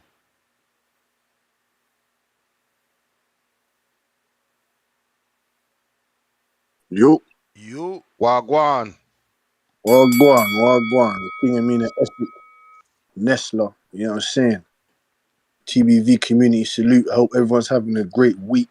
We just had a great interview to me, Ann Wolf, Ann Wolf alike. Shadasia Green. She's one of my favorite women boxers. It was interesting and it was very, very, very interesting and telling when she's talking about her story as a boxer on a woman's side of things. You know what I'm saying? The ins and outs, the discrepancies that she has on her upcoming fights and, fights that she hasn't made come to fruition. But yeah, man, I hope the best for her. You know what I'm saying? Salute to her. She puts on a nice, she's a very good, very, very great advocate for women's sports or boxing. You understand? I want to see her against Clarissa Shields later on down the line. She deserves her chance against the rest of the other top talent competition there. And as for Canelo and Berlanga, see, I don't like when people say people don't have zero chance of winning. No. That's incorrect. He's got a very good chance of winning. This is boxing. You understand? This is boxing. Anything can happen in the beautiful sport that we love. You understand? I'm looking forward to this fight. It's not Benavidez, cool. But I don't understand how people are getting onto Canelo Alvarez. He's still taking on tough challenges. Look, Canelo's become so great of a fighter that people are just forgetting about the type of challenges that he's even still taking on. It's not Benavidez. It's not. He should be fighting Benavidez, but he's still taking on two young lions back to back. Munguia, Berlanga now. I don't know what he's going to do next after this so-called victory that he should uphold against Berlanga later on down the line. But this is interesting, man. And I'm happy to see Berlanga, Munguia, these guys getting this early experience on, because whether we like it or not, those guys are going to mix it up later on down the line. Berlanga, Munguia, Benavidez, Pacheco, Kevin Lelesajo, William School, and then you got Bazinyan. We don't know what's going to happen there. And Vladimir Shishkin. I'm happy that the division's moving on. You understand? I'm happy with that. And Danny Garcia and Lara, that's a very, very good, interesting matchup for the division. I don't really have faith in Danny Garcia. I don't know what legs he has left at 160, 154, let alone 160. Lara, this is his division. He's been comfortable there. We saw his last knockout. That was a great knockout, great performance from Lara. He's been putting in some excellent performances there. He's 40 plus years old, in my opinion. He still is one of the most slick, one of the best Cuban boxers we've ever seen. You understand, in my opinion. So shout out to Lara. He's giving us what we want. Danny Garcia, I don't know if he can come back after such a long layoff and put in this type of work that he's meant to do against someone like Lara of that expertise. You understand? It's going to be a very interesting matchup. I want to know if Danny Garcia is able to land that right hook or the left hook. I want to see if Lara still has those type of reflexes that he used to have, i.e. Canelo Alvarez, i.e. Jared Hurd, i.e. multiple other guys. And Ness, man. As for that video, hey, you can play it if you want, baby. I don't mind, man. I don't mind. I'll take it on the chin, dog. Play it. Play it. Like it's your time. But it's not. We got a new Timboski exclusive. Ain't no need, bro. Ain't no need. That's old videos. If people are asking for it, play it, man. I don't mind, bro. That shit old. Don't nobody like. I don't mind. I'm just saying. If they ask for it, I don't mind. You can play it if you want. Because when you see the real shit, I want to know. I want to laugh. He in the lab. That's what I'm talking about. He in the lab. And Ness, you tried to discredit me and say, "Oh, Timboski joined the step channel." I motivated you. I motivated you. I didn't try to do nothing. All I did exactly what I did. I motivated you. Now you in your bag. Now you about to get right. Yes, that's how it goes. I'm not an ignorant guy. I needed that to kick me in the ass to get me back in the gym. Because I told you, the only thing is I haven't been back in the gym for a little while. I do go here and there, but not as much as I should do. But now that you guys kick me in my behind, Vega, G-Von, Ness, who are Brandon Maurice, I see in there, Brandon Lenz, working hard in there every day. I'm not an ignorant guy. You get me? I need to get in shape, as always, like a real man should do. You understand? There's nothing wrong with that. Nothing wrong with that. I was just saying that I don't have no issues putting on the gloves and having a tear up. But like I said, Ness, salute to you. Salute, even though I disagree and we agree, I still have respect for you and your platform. I don't let my emotions get in the way of the sport that we love. King Amina Essex, hey, go follow that shit. Championship rounds of boxing. You understand? One of the most intelligent female analysts about the sport that we got right here. You understand? And shout out to Coach Midi. Shout out to Big Nick. And thank you, Ness, man. Thank you, King Amina Essex. Make sure you lot have a great day. Salute to everyone in the community. Done no. South London in the building. Appreciate you. We got AB, not Adrian Broner, $2. Will there be more Will there be more Mexican flag emoji, Puerto Rico flag emoji matchups on this card? Not sure, but where do you rank this with the top Mexican Puerto Rican fights? We got Felix Trinidad versus Fernando Vargas. We got Felix Trinidad versus Oscar de la Hoya. We got Miguel Cotto versus Antonio Margarito. We got Diego Corrales versus Jose Luis. Oh, no, that's not Castillo. Is that Castillo? Maybe he spelled it wrong. I think it's Castillo. Right? Got to be spelled wrong. It is Castillo, yeah. Let me double check. Maybe it's not, though. Did Diego fight Castillo? Yeah. Oh, okay. Antonio Margarito versus Miguel Cotto, the rematch. Orlando Solido versus Rocky Martinez. Orlando Solido versus Juanma Lopez. Miguel Cotto versus Canelo Alvarez. See, I think Berlanga fits right in because Orlando Solido's in 2 of those and he had 13 losses.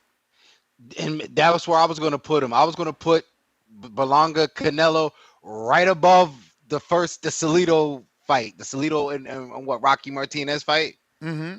Boom. That's where he belongs. There you go. So there's a place for everybody. Ahmed, what up?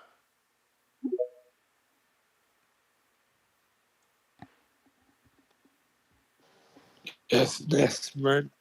How's it going? All good. Yeah, I kind of agree with Tomboski, man. Look, I was criticizing Canelo last year after the Charlo fight because I really didn't want to see that. I know there's an aspect of the undisputed, but Mel had not fought 60 or 68, and I personally don't think he was ready.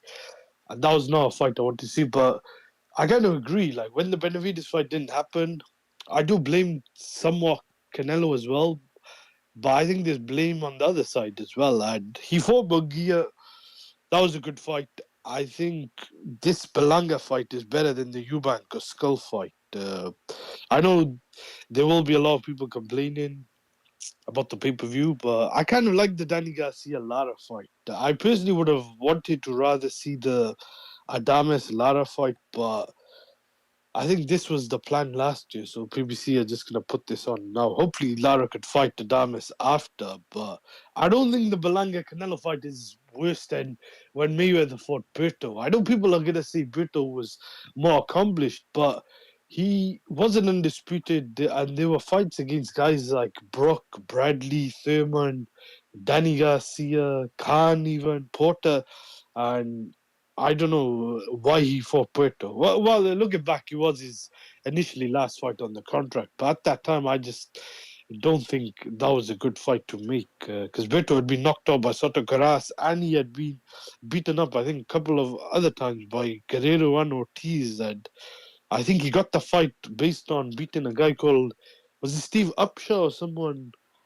It wasn't I as remember bad Stephen as... Upshaw. I remember Stephen Upshaw. He And gave the Berto a option tough was ass between- fight in Cincinnati, bro. That was a tough Yeah, fight for that was Berto a in tough fight. Cincinnati.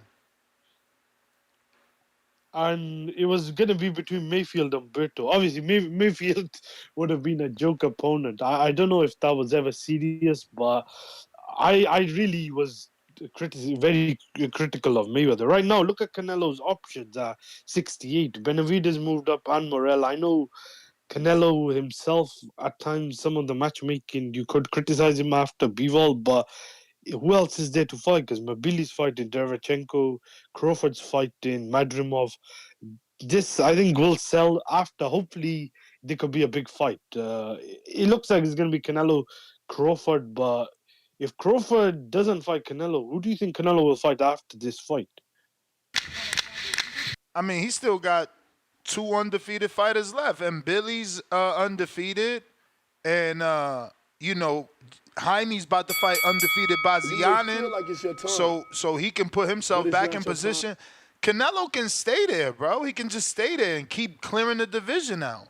Like, David and David moved up, so they done made it easy for him. Where's the threat now? Like, he could fight Jaime, he could fight Plant in a rematch. I mean, Plant is really dragging his feet. Plant is really dragging his feet. After being, the guy to do 800,000 with Canelo, you would think that PBC would be trying to put him in position to get back into another Canelo rematch, and that's just not the case, man.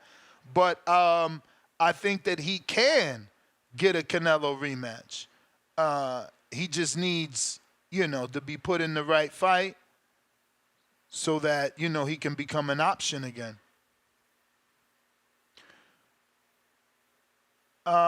We got RRT Boxing with Mr. A. $10. My, how the tables turn. Canelo on a Lara pay-per-view. Hashtag American Dream. Hashtag Hardin. 3 faces in clouds of Hardin smoke. Matt Borgernsen. Berlanga needs to jab if he wants a chance to even challenge Canelo.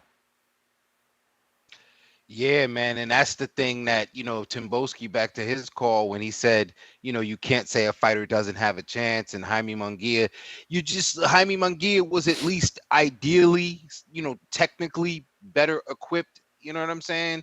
And Berlanga, again, you got to see him at least be consistent with the jab in order to set up what is going to be, his biggest asset, which is, the big punch. So, if we're going to see a more disciplined Edgar Berlanga, again, give him the opportunity to show us. But it's not wrong for people to, have their ideas about how Canelo Alvarez might dispatch the guy. Like, that's not an absurd premise.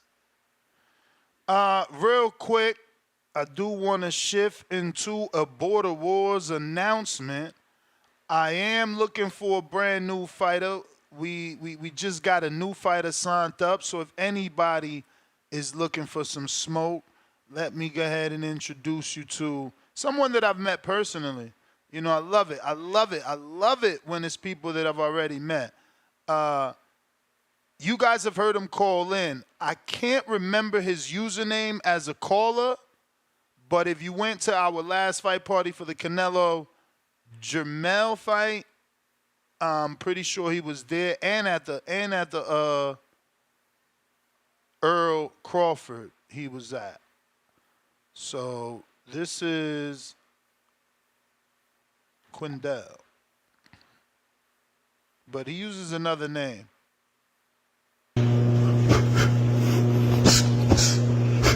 So my man shadow boxing with like 5 pounds. That's heavy. That's heavy. That's you doing too much. I use power hands, keep it simple.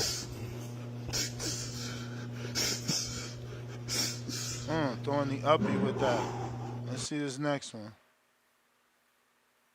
Okay. Shadow boxing on the beach. Southpaw.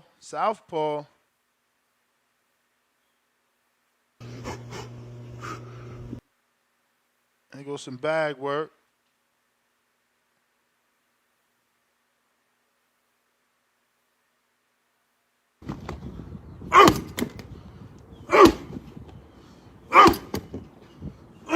He in shape. No body fat. 6'1".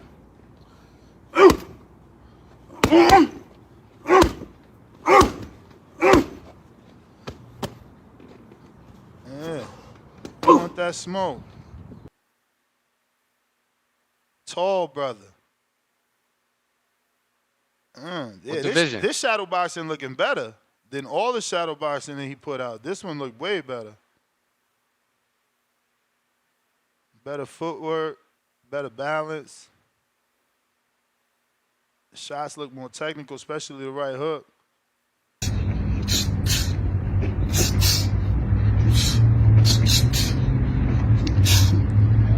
The division is 160, 168, I'm pretty sure. Let me see. He says he's 33 years old. He weighs about 170. He's looking to compete at 160 or 168. No boxing experience, just training personally. He sparred a few times only with his friends and stuff like that. But he's willing to get in the gym immediately if we could find him a fight. So anyone interested in the big fella, 33 years old, who wants some southpaw work? Border Wars, September 14th, Wisconsin, plus live fight party for Canelo Berlanga is going to be a movie. Puerto Rico. Treese, what up?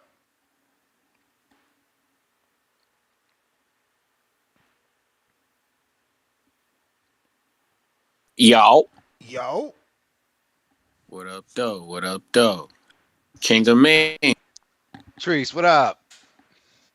Going on, my guy, the expert in women's boxing, my guy. I appreciate y'all, man. Y'all had some good questions for Shadasia Green. That was a fire interview. Shout out Ian Green, too. That's funny, both of the Greens. They're not related, are they, by the way? I heard you said it was in the same. No. Okay, for sure. All right. Well, first off, with this Berlanga shit, that's funny. He talking about it's gonna be real cinematic and whatnot with this Berlanga. I don't know, man. Canelo gave him the fight, whatnot. It's cool, whatever. But like, hey, listen, everybody felt like this with Buster Douglas. Hey, man. When Douglas was announced, nobody thought Douglas had a shot, man. Nobody thought Douglas had a shot. He was a 40. He was a 40-1 dog. What's Berlanga?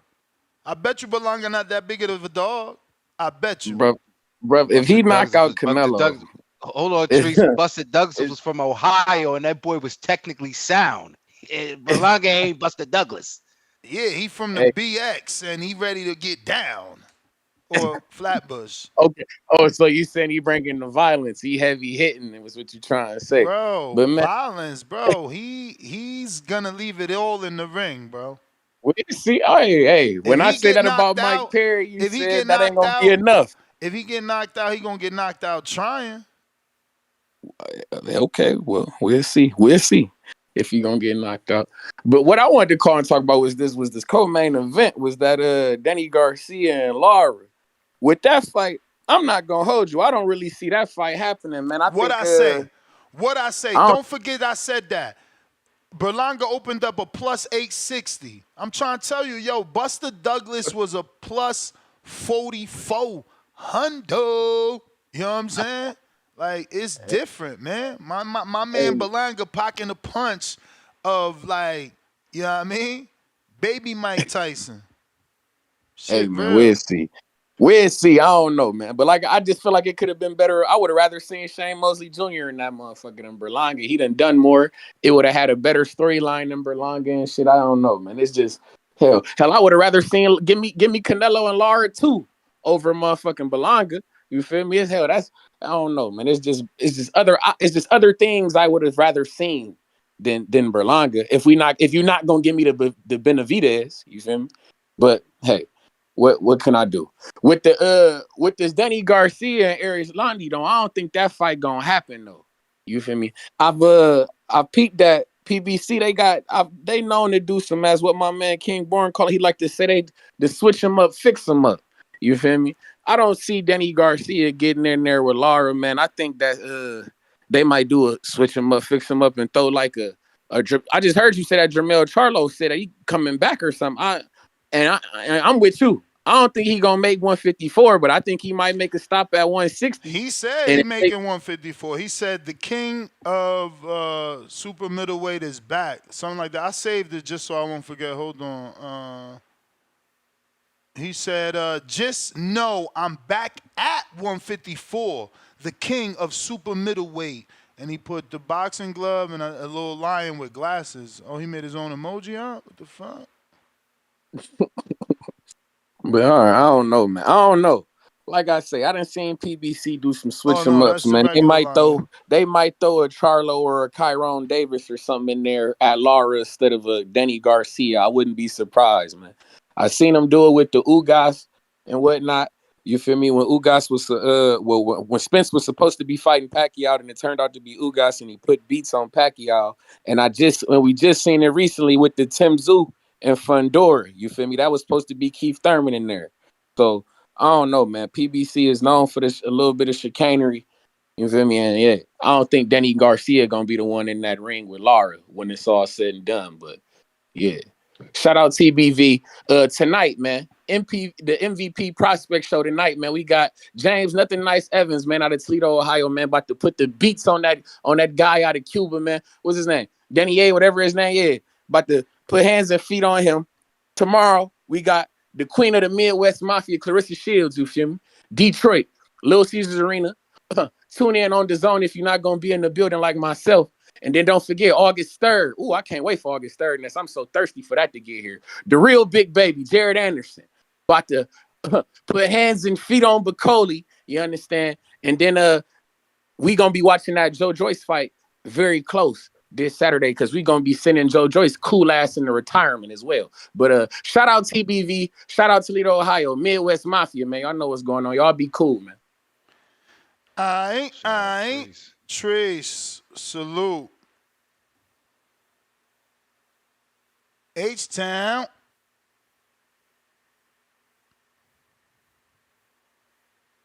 What up, man? Can you hear me? Yes, sir. H-Town, baby. Nah, man, I like the Lara Garcia fight, man. That'll be some entertainment, man. See where they're both at. They're both coming off a layoff. They should be fresh, rested, hopefully in shape. Canelo Berlanga, bro. I mean, what we're getting, he's taking another young guy out.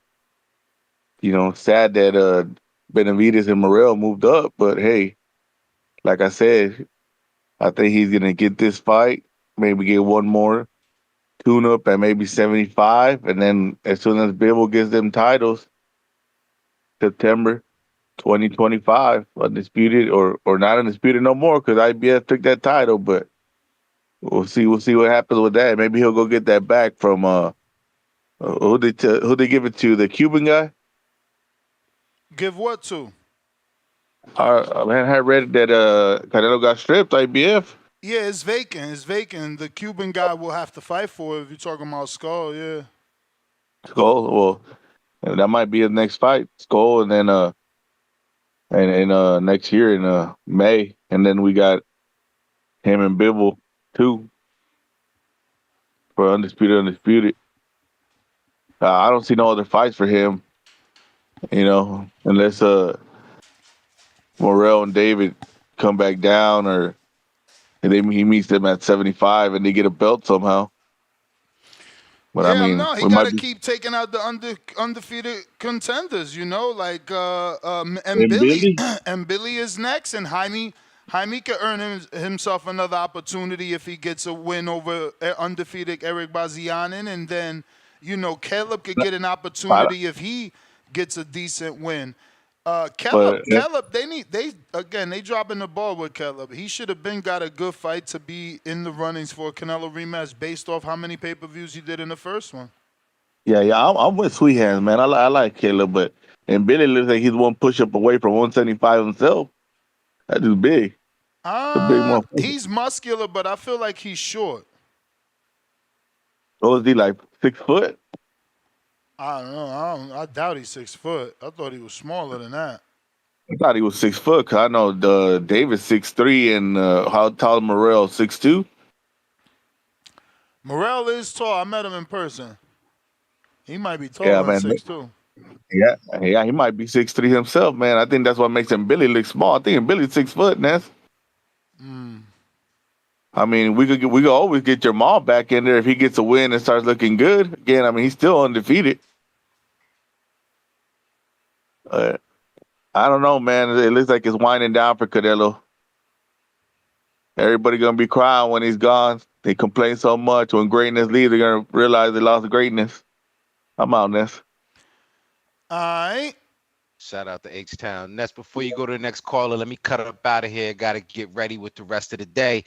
King Amin of Essex 1 on Instagram, King Amin of Essex 1 on Twitter, and those championship rounds. New episode is up, previewing this week's action. You also got Raven Chapman from the UK, featherweight contender, who may be trying to angle for a fight against Nina Menke for Amanda Serrano's recently vacated IBF.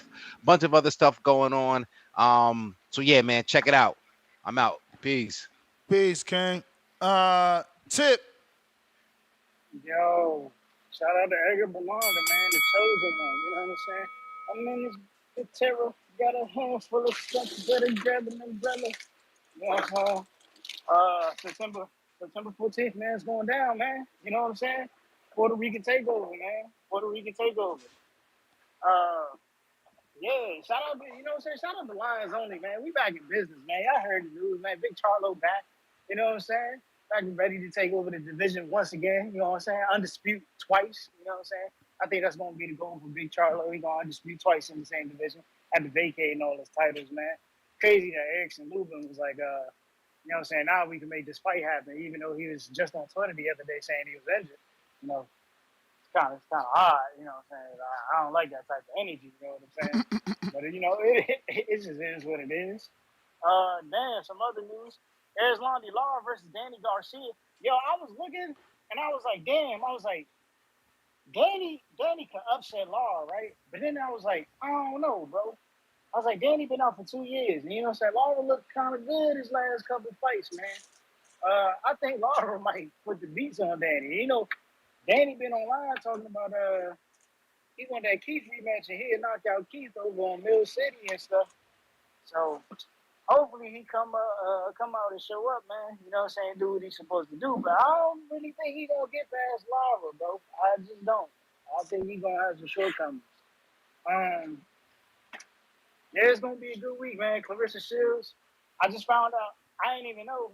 Shojahan Ergashev on that undercard. So, you know what I'm saying? I will be tuning into that Clarissa Shields fight.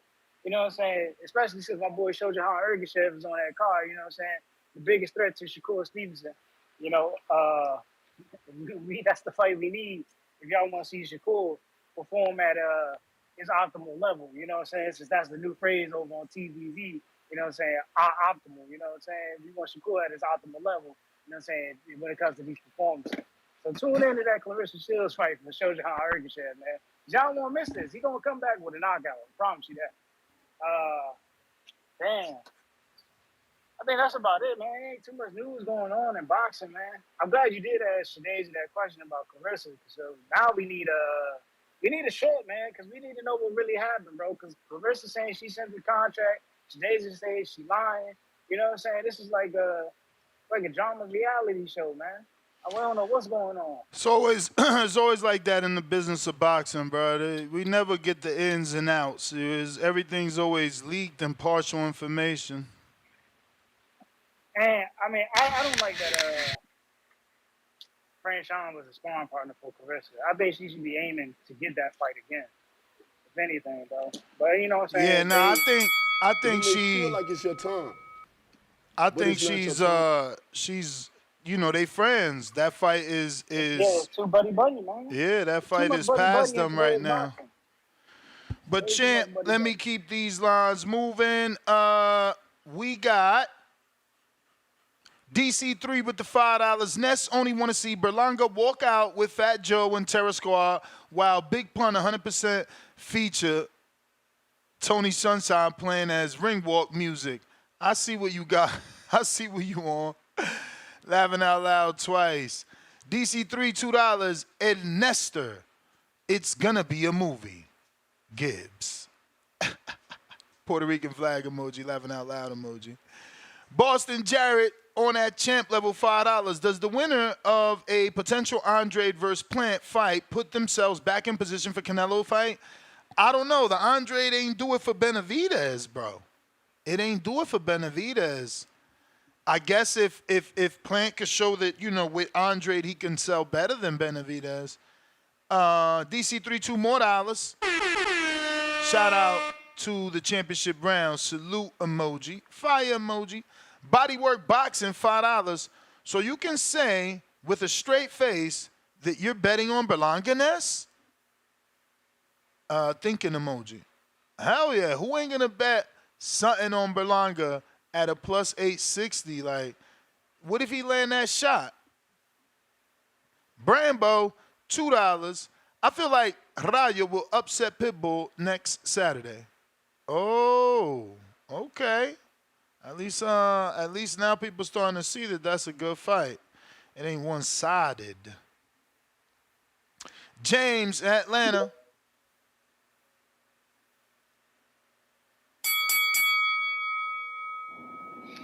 Yo, what's up, Ness? You hear me? Loud and clear. Hey, man.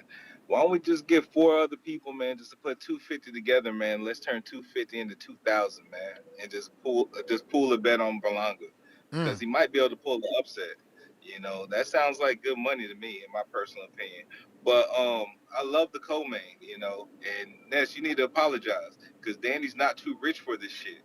Danny's still willing to get in the trenches and still willing to goddamn spark somebody out. You know, even though he might be having a little training camp or parts of the training camp on the yacht, that still don't mean shit. That still don't mean he ain't gonna bang it out with the best. And Danny Garcia, I mean, he only lost to Hall of Famers.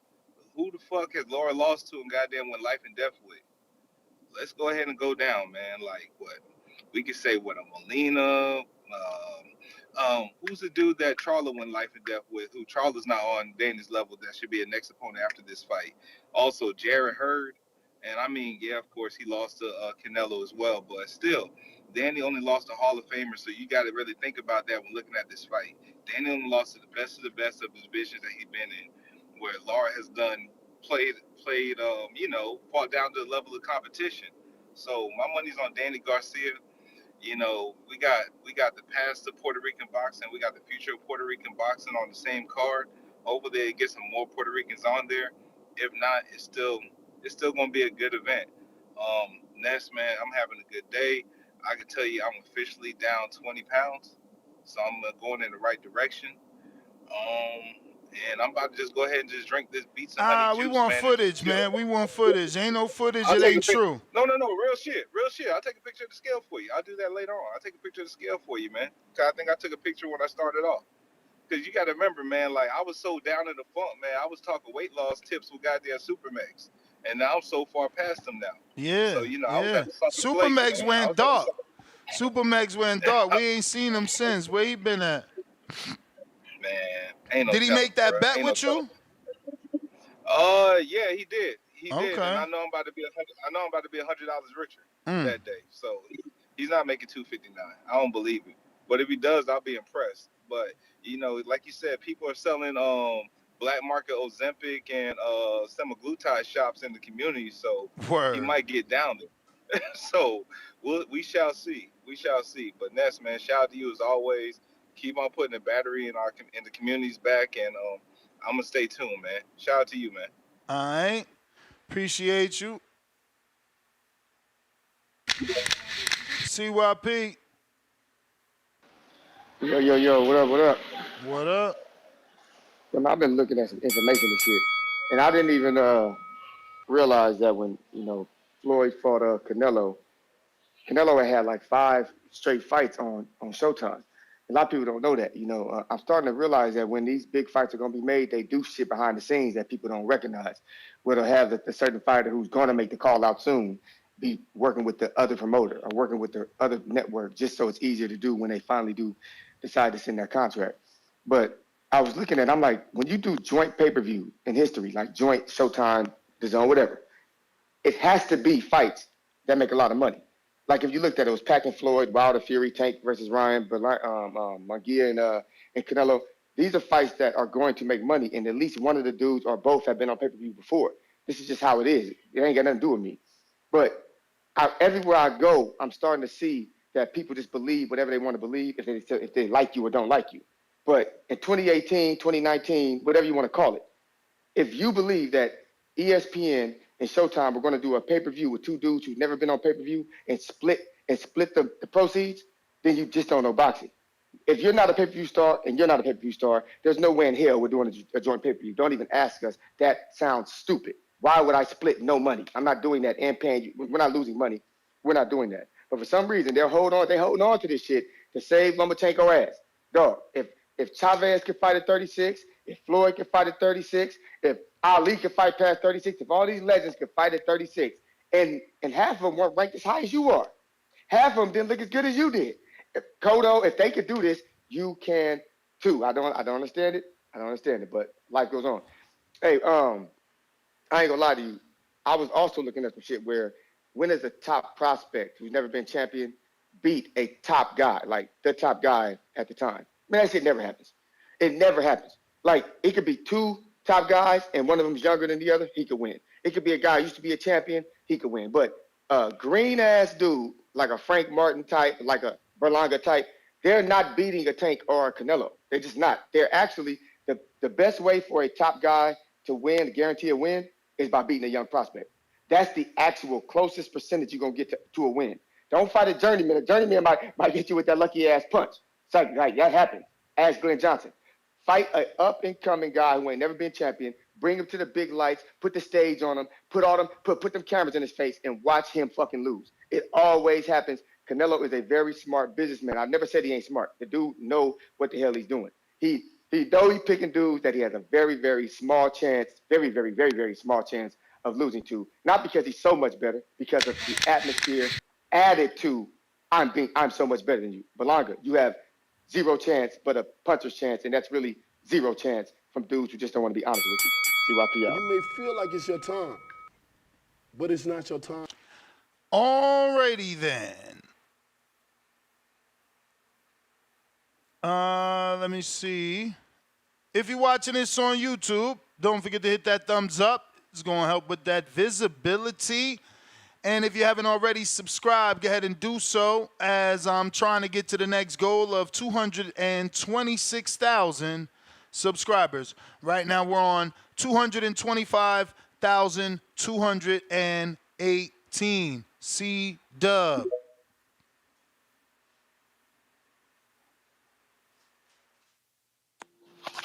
Yo, how the audio?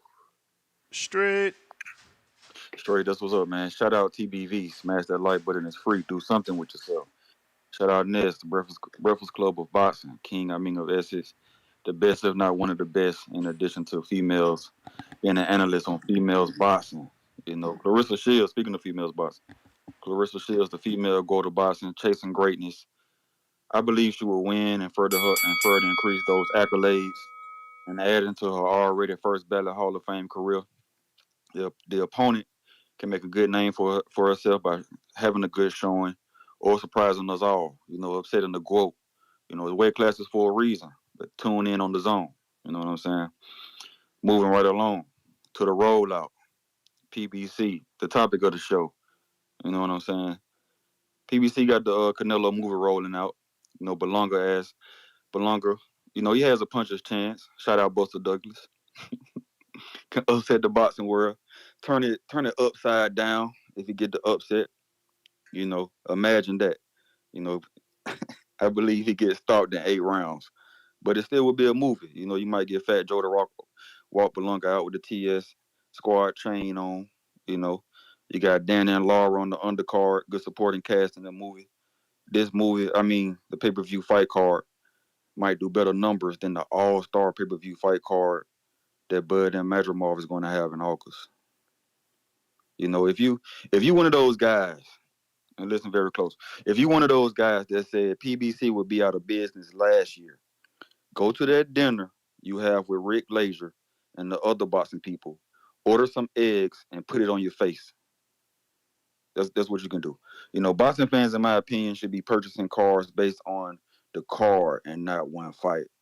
Bud and Madrimov should do more numbers. However, the rollout continues. PBC pay-per-view in September might do better numbers than the Sheik All-Star card in August. And they wonder why PBC hasn't joined the table with other promoters. You know what I'm saying? It's very easy. It's business.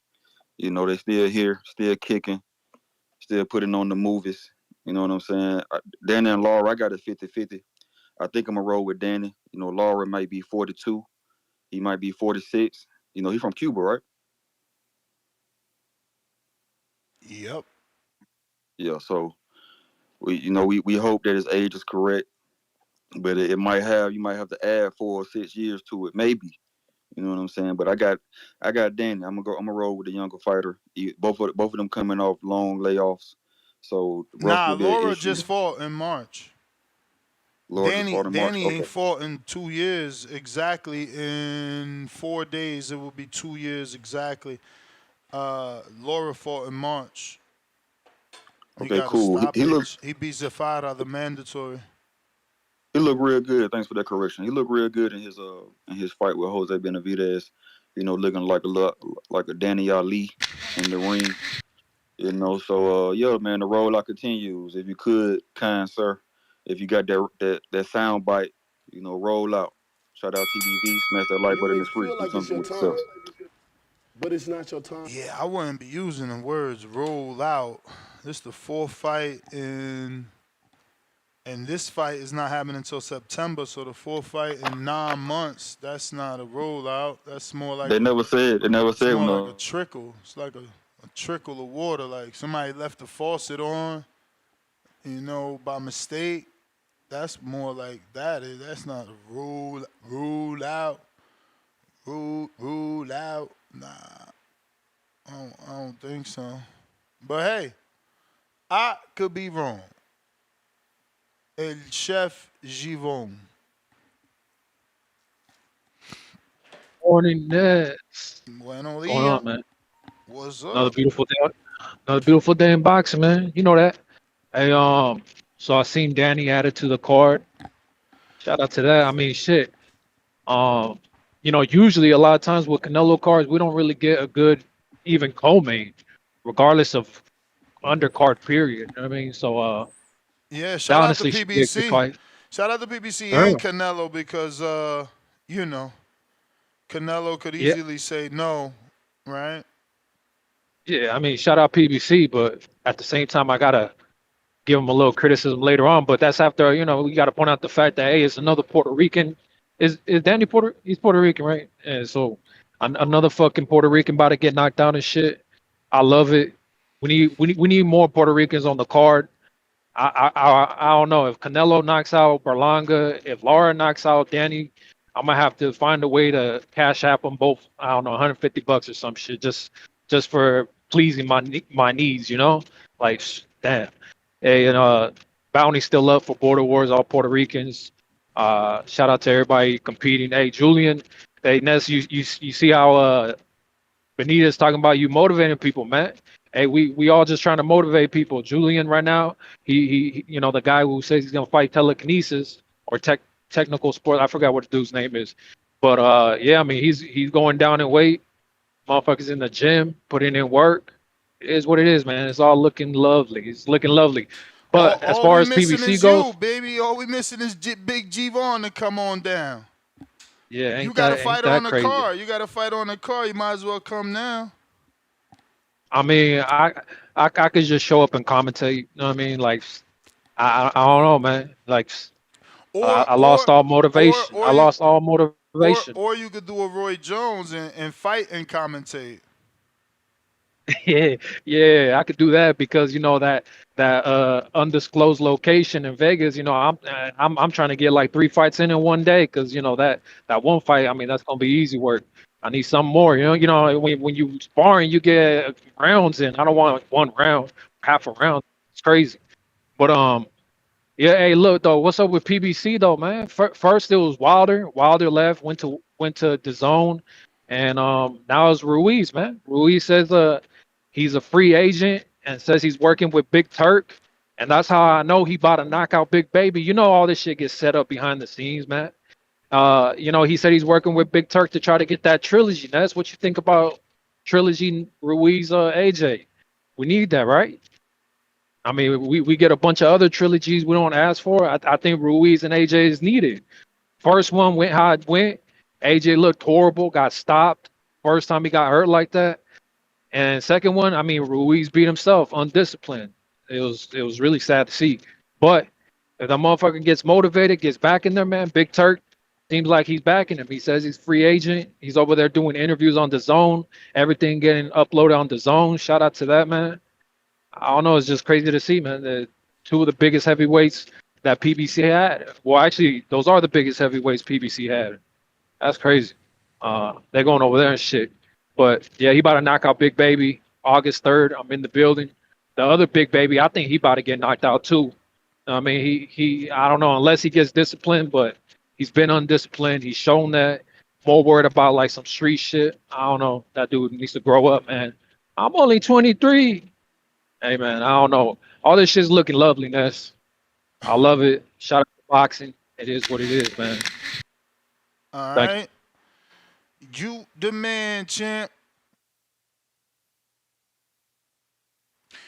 All right, we got. You may feel like it's your turn. Meech, welcome to the prospect level. Counterpunch, CYP from Tavon Burns, celebrating his 3rd super chat on the live stream. Salute to you. We got the fat $10 super chat from James Benitez in Atlanta.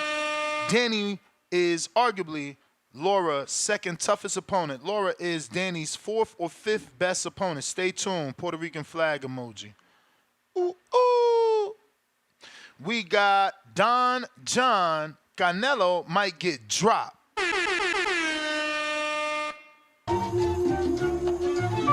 Puerto Rico. Toma. Yo, Brandon, can I get the fucking soundbite done correctly? You're supposed to say toma at the end, bruh. Don John with another one. $2 more. Canelo will win by decision, not by KO. Let's see if that's true. Counterpunch, CYP. Damn. Hey, shout out, I'm on the road, so who knows if it's going to chop or not. You know, it's funny, man. I'll be listening. I'll be trying to, stay calm and not turn into the character. But the people be bothering me, man. And I'm like, look, I was looking at some historic fights, man. You got Joe Louis, Rocky Marciano. Them days, them dudes didn't give a shit about how much a dude weighed. It was called heavyweight, but one weighed 180, one weighed 220. They didn't give a shit. They was just fighting. And guess what happened? They gave him credit. Guess what happened?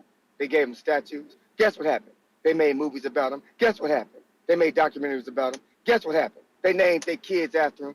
Guess what happened? They all-time greats and all-time legends in all-time sports. It's crazy as hell, man. It's funny how all of a sudden now weight is a factor when a dude talking shit to you, talking about he'll rip your head off. I don't understand that. Like, I don't get why dudes would rather get personal and fight for real when you can fight and actually have everybody see it, have judges, have an audience, and it be legal and nobody go to jail. Man, please. If man, I'll fight anybody if I knew I wasn't gonna get in trouble for the shit. So I'm like, let's get this shit popping. This shit is crazy, man. I was even thinking about this, saying, what if CYP says, okay, I can't come in no lower than 190? Is that cool? If I say 190, because I don't want to bullshit, and then I train and I'm like, and I'm 190 and then 188, come up in there and then you like, oh no, man, he ain't 190, he 188. I'm not fighting him. Like, come on, dog. I'll do this right now. 190. Can we agree on 190? And you can come in however heavy you want to come in. I'll come in 190. Let's ask him. He's hearing me. Maybe he don't want to hear me talk. From 185, fuck it. Let's go to 190. I'll rock that shit at 190. Let's do that shit right now. CYP out. And if he don't want to fight, anybody who got beef with me, you can take that fight too. I don't care who it is. I really don't give a shit because y'all know who y'all really want to see fight. But I'd rather whoop G-Von ass. That's facts. So 190 is the new offer. What's up? All right.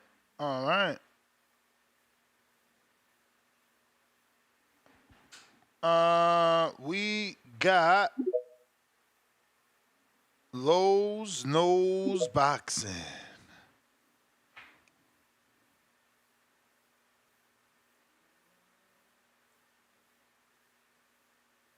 Yo.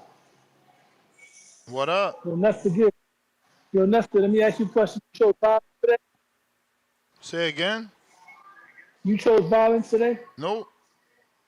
Good, man. So don't cut me off. If you cut me off, I'm going to have to hit you in the head with a steel chair, just like you told Tim Boski. Shout out to Tim Boski. Yo, Danny Garcia versus Erislandy Lara, man. Danny Garcia, like I always said, is the last elite, great, pure Puerto Rican that we've had since Miguel Cotto. And I say pure because even though we got Shakur Stevenson, Shakur is not pure.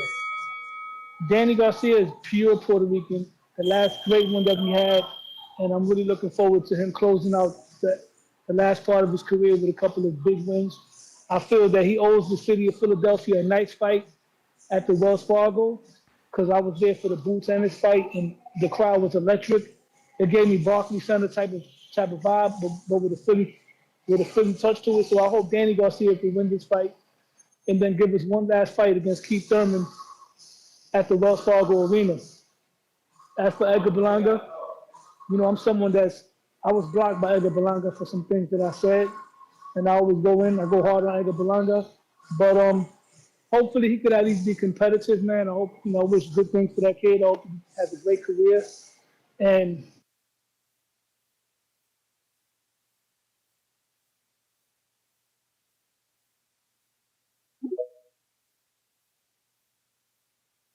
Chad, Canada.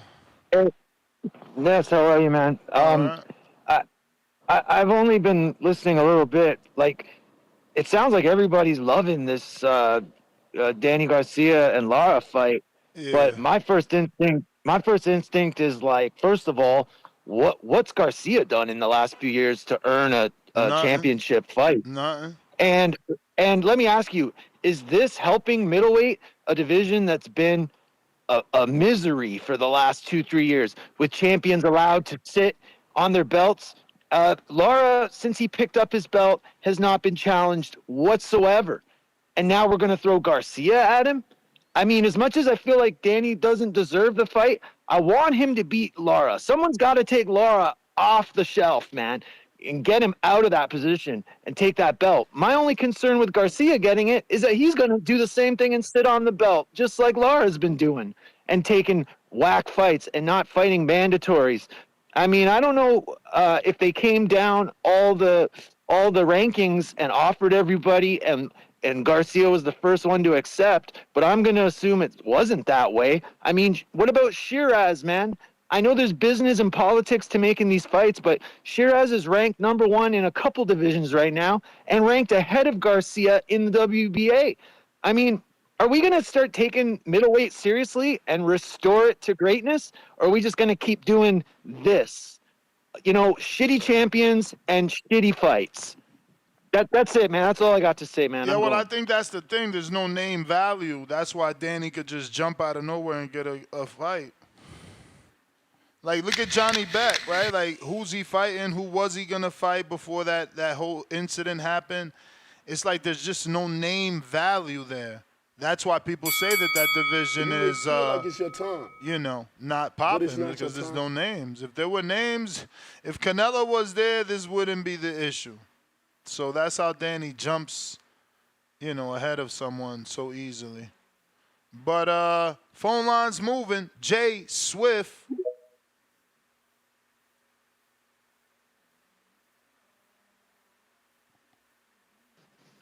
One, two, 1, 2. You. Can you hear me? Yep. Yeah, first of all, I'm definitely liking Berlanga in his fighting, but this I think it's too soon for Canelo. But I mean, you never know. He just might land though, because he has 17 knockouts, first round knockouts. He's got 17 of them, so. Yeah, he's just as capable as anybody else. I just was wanted him to build up to it, but I guess that's the build up that I'm looking for. I guess this is it. But yeah, it's a good fight. I'm on Belanga's team. I'm gonna wear my TS chain that day. And Danny Garcia. I mean, see, Israeli Lara got to fight somebody. So why not Danny? What's wrong with Danny? Ain't nothing wrong with Danny. Motherfuckers is all too particular about every damn thing, man. You're always complaining about some shit, man. I want to see one of y'all get in the ring. And CYP, good luck, man. Your boy, ducked out on you, man. So I don't know. I think he was too scared of your confidence. But I hope you get a fight for the Border Wars. I hope you get a fight just to see you fight. You know what I mean? Wow. Anyway, that's my take on everything. I'm out. Peace. All right.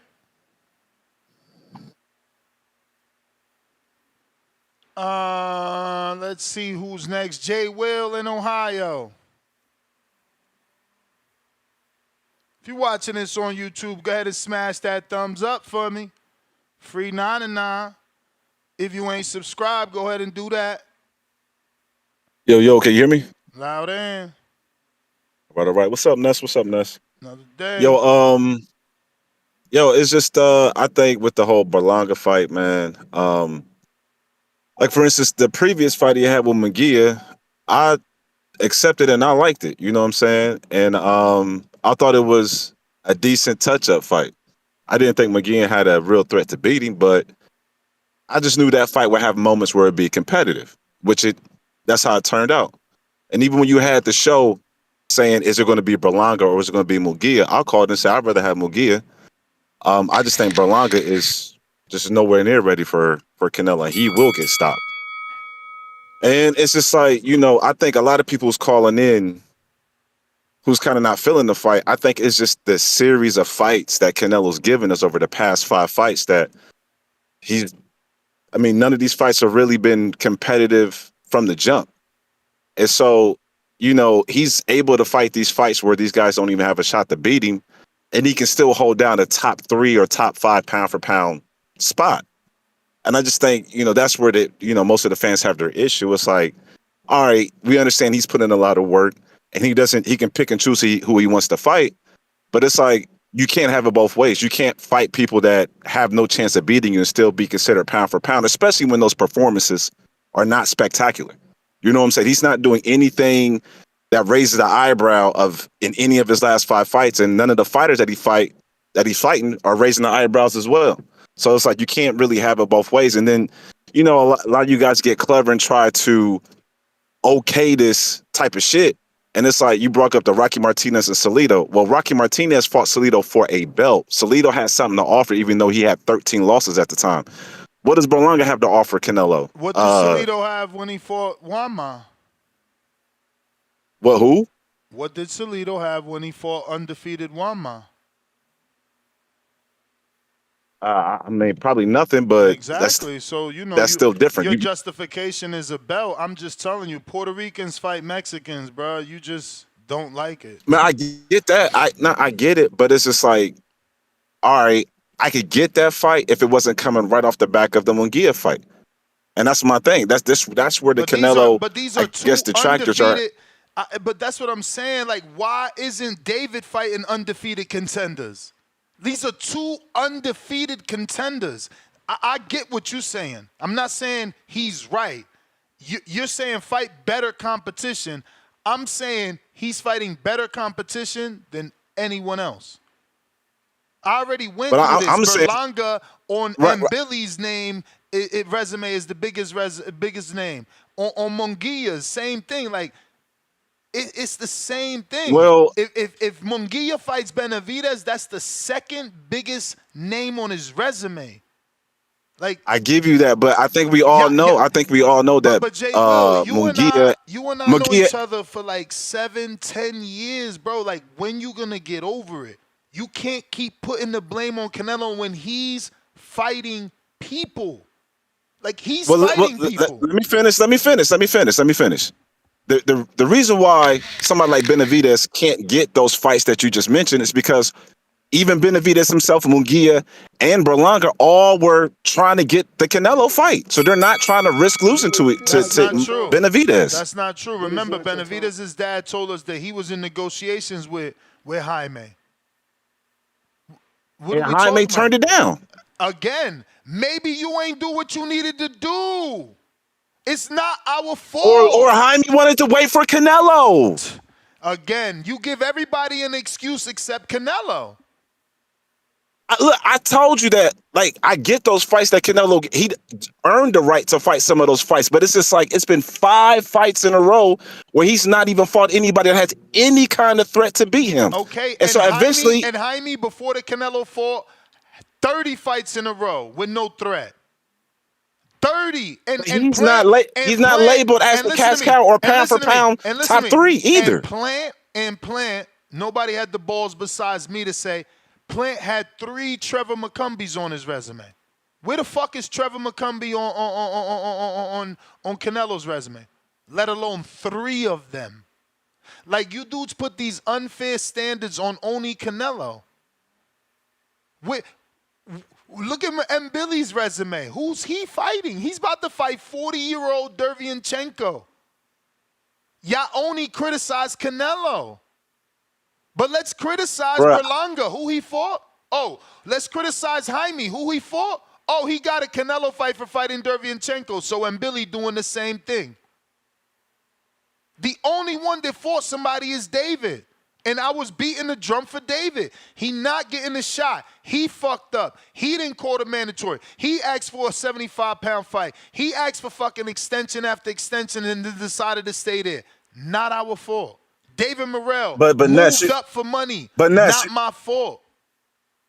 Okay, so but this is the thing though. But there's fights out there that the people want to see. But that's not true. Jesus. That's not true. Jay Will. There is fights out there that the people want to see that doesn't include Benavidez, like Terrence Crawford. He won't even fight a 154-pounder. Every time I try to give you time, bro, it's like every time you try to give someone free time, they gotta say something stupid. Crawford got a fight in August.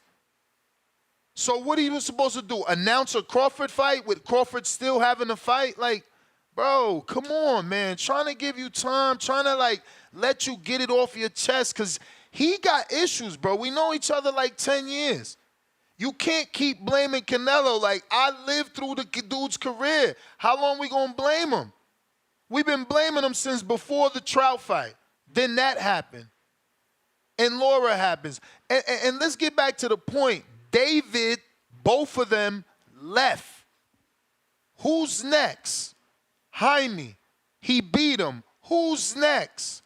Berlanga. Who's next? And Billy, like, what are we talking about? You dudes are weird, man. Counterpunch for H-Town.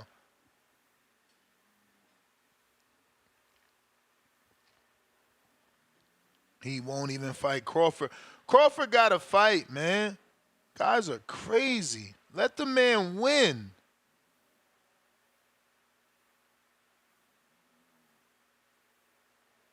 H-Town. Ryan, Canada.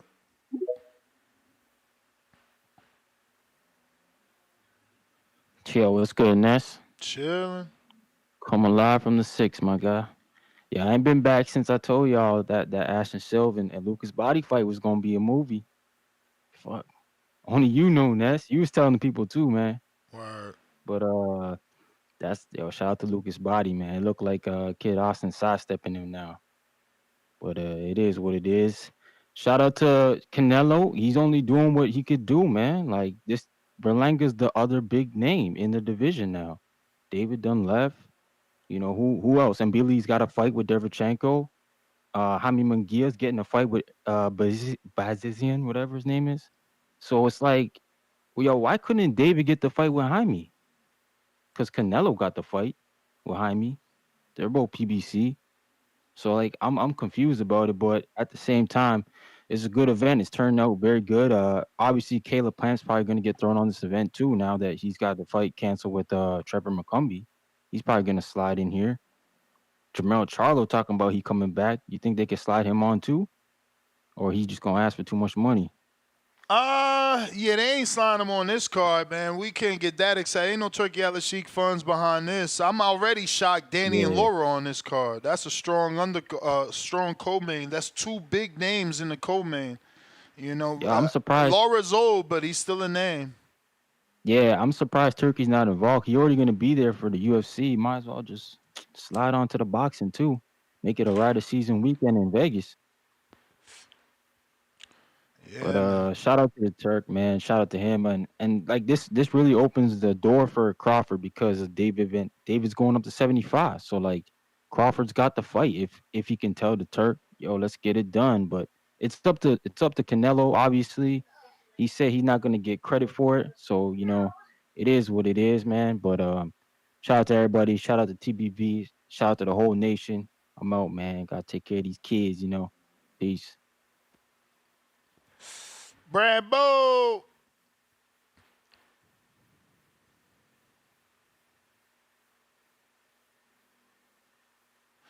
Leonard Sterling 2-pounder. See a picture of Miller. You reckon he's under 300? I mean, weighing ain't it? Oh yeah, it's next week. I did send myself the footage of Boots and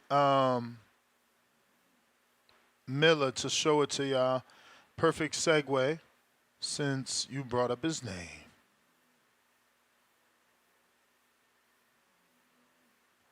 I hope Miller gets the win, man. Andy, you know.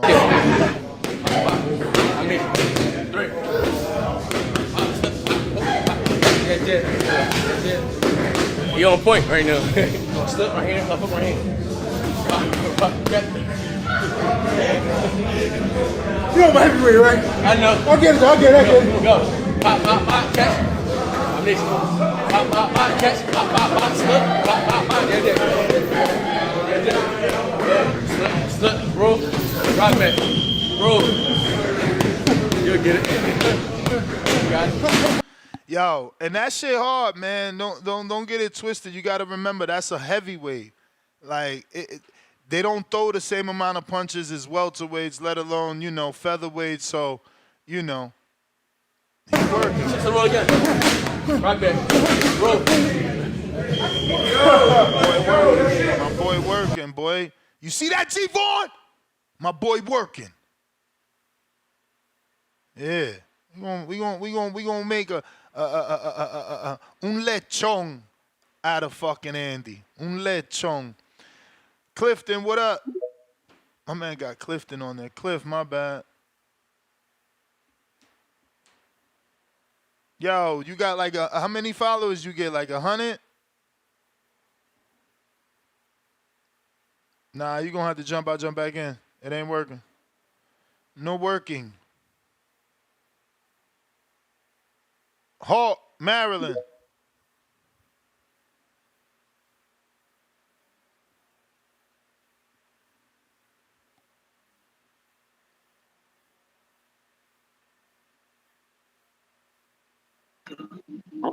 Yo, Ness. You.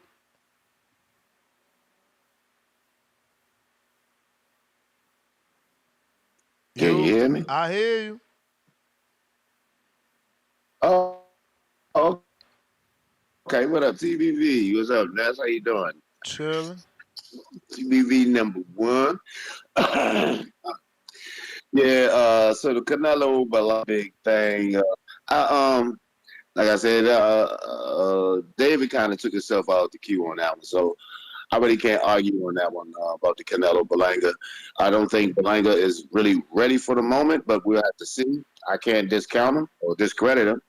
He is in that position, or he wouldn't be there if he wasn't in that position. But, Ness, I want to ask you another question. What is the path to greatness that, Benavidez has put down? What's the path to greatness for him at light heavyweight? I mean, do you see it outside of Benavidez and Bivol fight, which might don't happen to the end of the year or possibly early next year? What does he do? Does he just sit on the rest of this year out? I mean, do you see a path in the light heavyweight of names that will get him, noticed? Yeah, I think the Anthony Yard fight's a good fight. I think at 175, Anthony Yard is a good fight. I think Callum Smith was a fight we didn't get at 68. That's a good fight. Are they on the side to the street? You know how they do. No, but that didn't matter for Canelo. This is what I'm saying. We give all these passes to these other dudes and say, well, they're not Canelo. They're not Canelo. They don't got to build their resume because they're not Canelo. Like, I don't want to hear that shit, man. Go make that fight. Callum Smith never been on pay-per-view outside of fighting Canelo, so if he get an offer from Benavidez, the world knows who's the A-side in that fight, which is Benavidez. So it's just like... I like the Callum Smith fight, and I like the Yard fight. Is Yard available? Has Yard been fighting? Yeah, Yard available. Yard available. He ain't got no fight, and he a free agent. They need to go get him.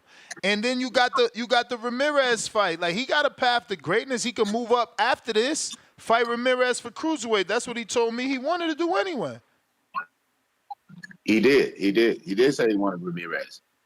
Yeah, and Oscar likes Benavidez, right? So that is a doable fight. I think Oscar and Benavidez got a relationship. Speaking of Oscar, on his clapback Thursday, shout out to Oscar being consistent. This is the second one in a row. He clapped back at everybody thinking that he lost Jaime. He said that it is not. Jaime isn't leaving Golden Boy. It's just, the fight's being... Like what I originally said I read. I never read that he was signing, but then, obviously Coppinger broke that he was signing. But according to Oscar, he's not signing the Top Rank. That fight is just being shown on ESPN because of M. Billy. Oh, okay. So basically, he moving around, getting the fights that he need to get. What David should do. Exactly.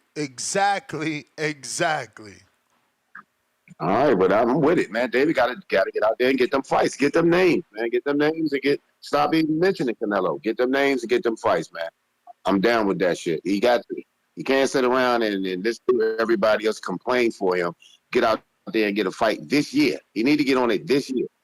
But yeah, that's my call. Oh, Clarissa Shields this weekend. The champ, she fights.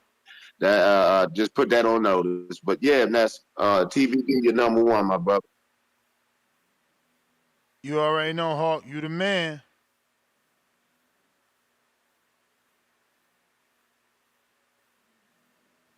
I got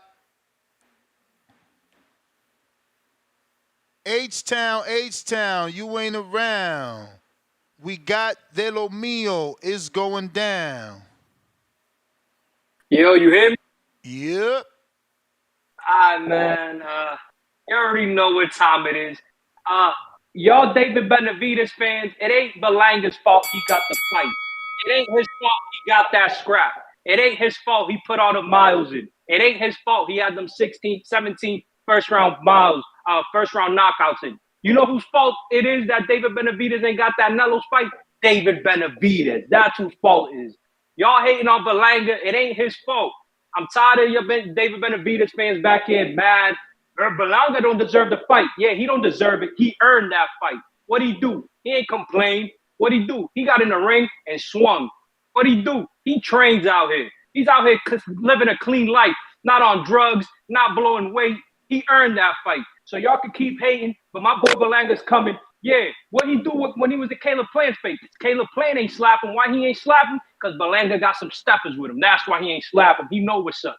It ain't his fault Jamal is fucking pussy. My fault for the swear.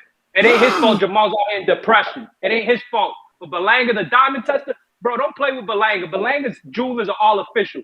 Ajay Diamonds from New York.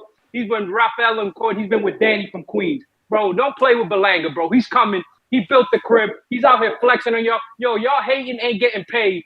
Y'all just hating on Berlanga ain't even getting paid for it.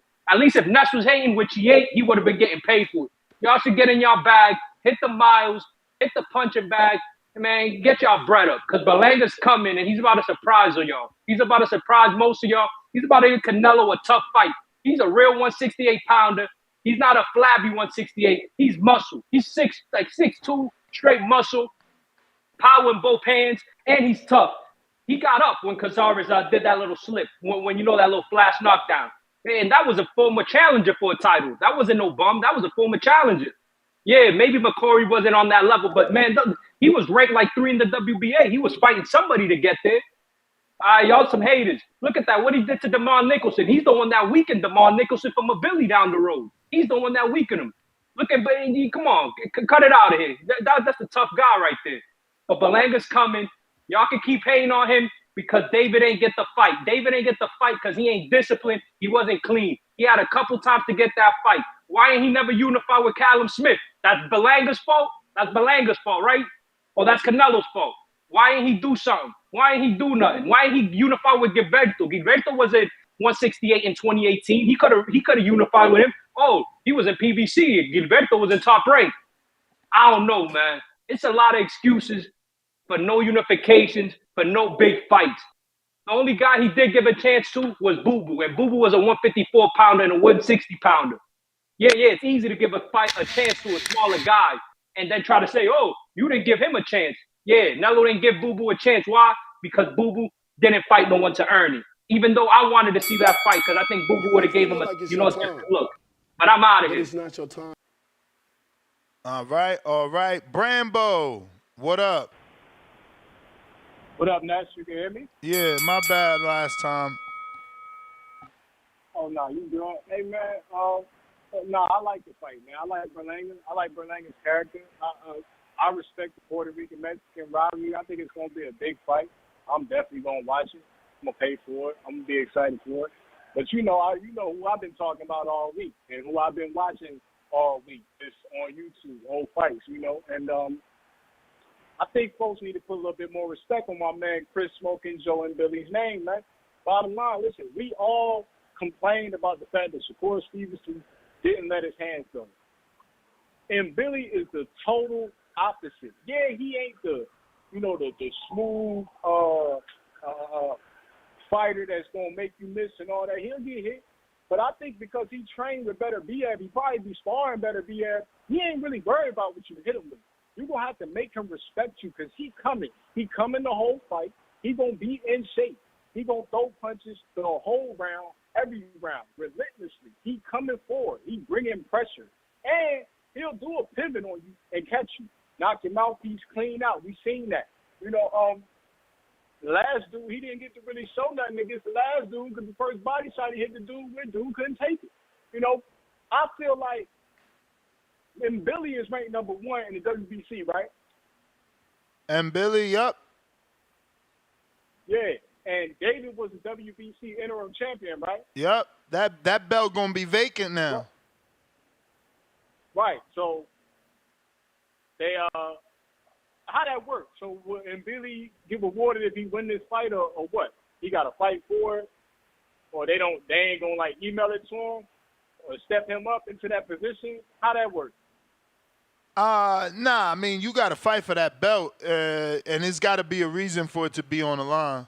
Right now, there's really no reason. Now that David moved up, they don't need to put that belt on the line because Canelo no longer has a mandatory.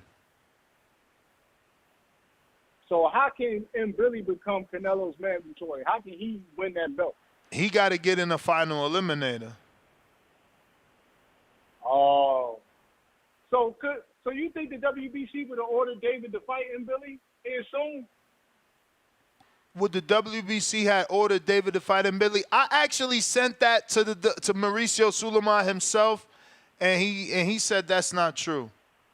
Cause somebody the day that David moved up, there was a Spanish channel and a Facebook group saying that Mauricio was trying to get David to fight Billy in another eliminator. So I sent that whole post to Mauricio. He said that's not true, and that the WBC, would anything pertaining to WBC will have a specific release. But it's not your time. Okay. Well, I'm looking forward to Billy's fight on the 17th. We looking forward to Terrence Crawford. I'm looking forward to this fight tomorrow between the big guys.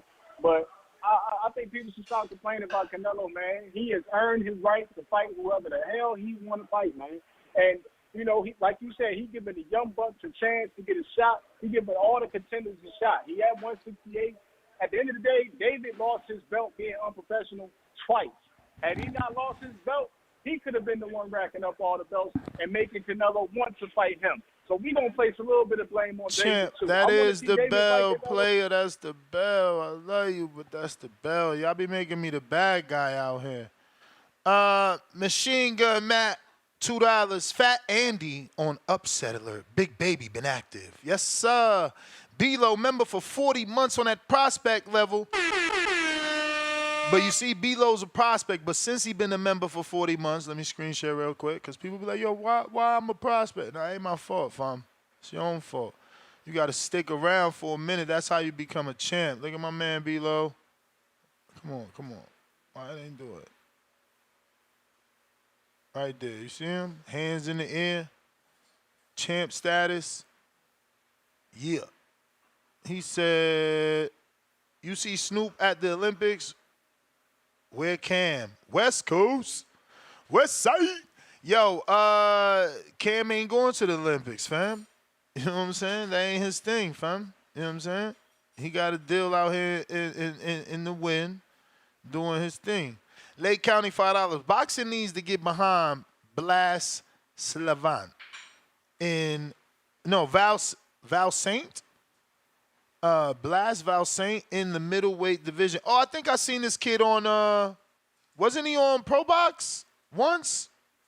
In the middleweight division as the future of the divisions. Okay, fams. But I'm pretty sure we seen him on Pro Box. And I think Ryan Ricky's his manager. Maybe. I'm not sure.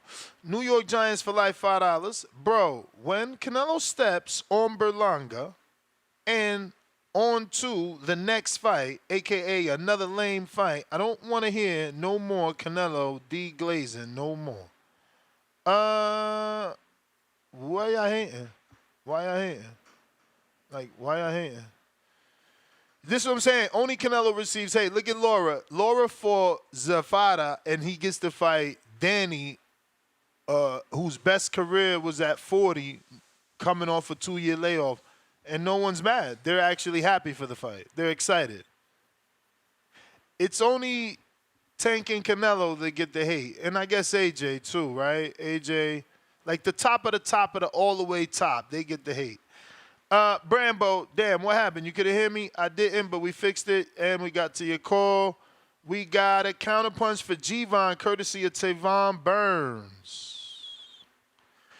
Big Bay Quinn, that's the name I know him by. That's the dude that I showed the footage that wants to fight. Welcome to the prospect level. Big Bay Quinn, That's the guy that I was showing the footage at 6'1", southpaw, looking for the smoke. Years of lurking, $2. They called Canelo mandatories once. Morrell leaves. Hey, Morrell left, man. Hey. See, these dudes, they move up, they choose these bags, and then they get mad that they lost their opportunity. It's like, come on, bro. Andre, Jersey on that champ level. What up? Champ, $5. Listening live, walking from Weekway Park, trying to get to 8,000 steps. Berlanga, bet is a go for me. Have a good weekend. I know he sent me a screenshot. He's wild. He put 600 on Berlanga and said they was capping him. 600 on Berlanga, and they said they was capping him. And shout out to you for doing them steps. He already at 8,000. Damn, yo, I woke up early as hell and got my little walk in too, because if not, I can't even compete. I got about 4,000 and I did a little 31-minute walk this morning. Early, crack of dawning. We got DC3, $2. WBC mean we back. Canelo. Chrome.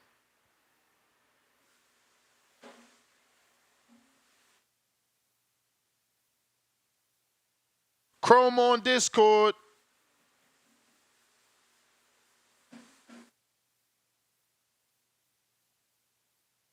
Yo.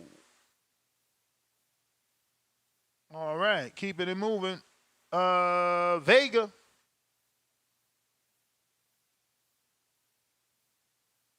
Hey, good afternoon. What's up, brother? Yo. Oh, all right. Yeah, good shit. morning, good Yo, afternoon, that's everybody. crazy, yo. DAZN What out happened? here really trying to become the face of boxing. They picked up Team Combat League's semifinals. Hmm. Wow. Do you watch that? I don't really watch Team Combat League. I don't, but that's the thing. They picking up all boxing, bro. Like they got Clarissa's fight. They doing it. No, they're stacking up, right? Like you said, they got that. They got Riyadh season. They got MVP. They got overtime. Obviously Matchroom and Golden Boy. I like that it's doing that. It's just that price, bro. Like that's just tough. Like, why am I gonna pay more for the zone than Netflix, which everybody in my house uses? I just wish they would figure out a better price point. But anyways, man, according, as you see the reports, Lara versus Danny as the co-main. You like that fight as the co-main for this? You think it's gonna help boost it? I don't know about help boost it. I just say that, like, when's the last time we had a co-main with this name value? But I also say that as a double-edged sword, right? Because it's like Berlanga is getting hate, but not Danny. Danny is not even active, let alone a real middleweight. You know what I'm saying? Laura's not getting hate, but Canelo. Lara, again, he's not even active. He just fought fucking Zafata, and he gets to fight a dude off 2 years inactivity smaller than him, whose best career was at 40. Again, man, we pick and choose who we dislike in this sport and who we feel is cherry picking, or who we feel are taking soft touches. Is just a lot of unfair and not equal criticism. But wouldn't you say Canelo's held to a different standard and Berlanga's looked in a different light compared to I think Danny that and Lara? I think you're right that Canelo should be held to a different standard. The standard of, him, Sugar Ray, Oscar, Floyd, maybe being the only fighters that I know that have fought 5 to 7 people the public demanded. Yeah, he should be held to a different standard. The standard that Floyd was held to when he said, I'm fighting Puerto and Kareem Mayfield. When he said, I'm fighting Amir Khan or Maidana or whoever. No, at Devin Alexander. And we got to hold him to that standard because he's doing things that GOATs do. They on their GOAT level. Like, Laura's not a GOAT. Is Lara a first ballot Hall of Famer? Probably not. No, absolutely. So why is Lara get a pass? And Danny's not a first ballot Hall of Famer, but he's getting a pass. This is what I'm saying. we hate on Canelo, we hate on Tank, we hate on the top of the sport, but they're the ones doing the most. I'll say this: it's not a bad fight, Danny versus Lara. It's just like you said, the time off. Lara's 40 years old. He's a champion, and this is a title defense. You know, this is why a lot of times Well, these it's a belts voluntary. Remember, this is they lose actually value.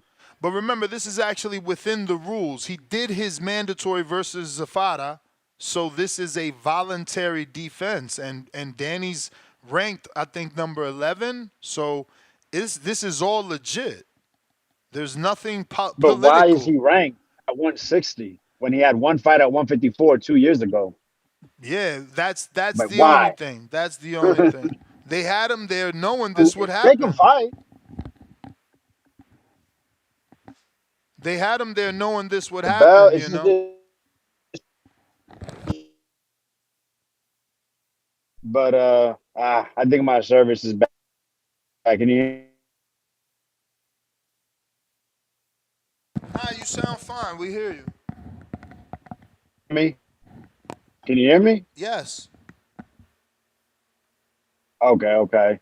But yeah, man, it's just the biggest thing is that UFC is supposed to be putting on a mega event that same day, and I just don't know if this is going to be strong enough card with Joe's two as the co-main and the main to really compete with it, to really make a big push to do well enough to where boxing fans will be, I guess, proud of the event.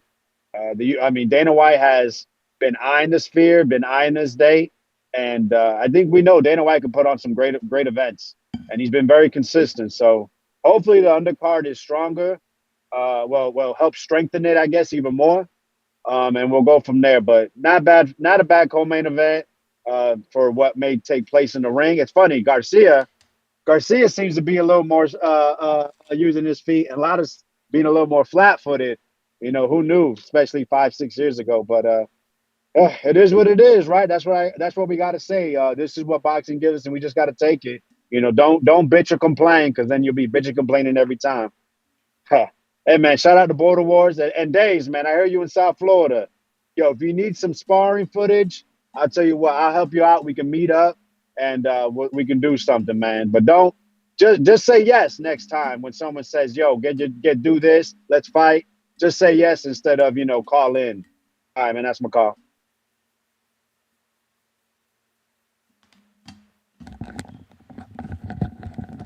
All right. Shout out to Alex. Shout out to Border Wars. Man, his opponent hasn't really submitted much outside of the, strength and conditioning work that we showed weeks ago. It's crazy to me, man, these guys not having footage. You guys got to get better girlfriends, you know what I mean? My lady records me. I don't even ask her. She just records me. You guys, you got whack ladies and shit. And if you ain't got your lady in the gym, then that means you got a whack friend. You know what I'm saying? William, counterpunch. Hello? Hello? Hey, you can hear me now? Perfect. Yeah, man. Hey, I wanted to call in. I'm a counterpunch. I just want to call in and say, like I told you last time, I think Canelo's gonna beat Berlanga. I think he probably gonna stop him probably like in the 9th or 10th round. Probably late round stoppage. I don't see that fight going 12 rounds. My only thing is who is Canelo gonna fight after he beats Berlanga?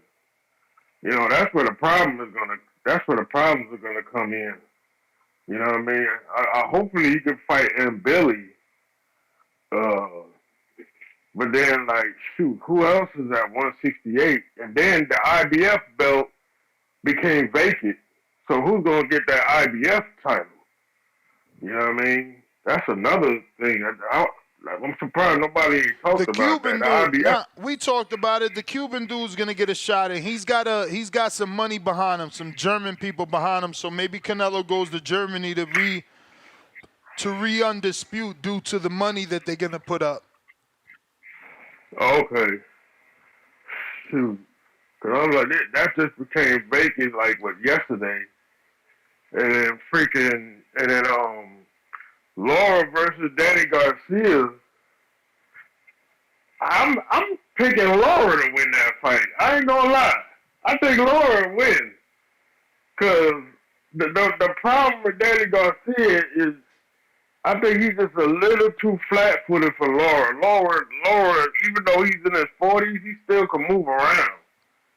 You know what I mean? And he be able to turn that I don't left know. hand and then he goes. Laura been not moving around these days though. He been staying flat foot. That's why his fight's been a little bit more exciting. Cause I know he's been knocking people out lately. You know what I mean? He got like what three knockouts in a row, or Ooh, something Laura? like that. Yeah. Let me check. I just had his resume pulled up.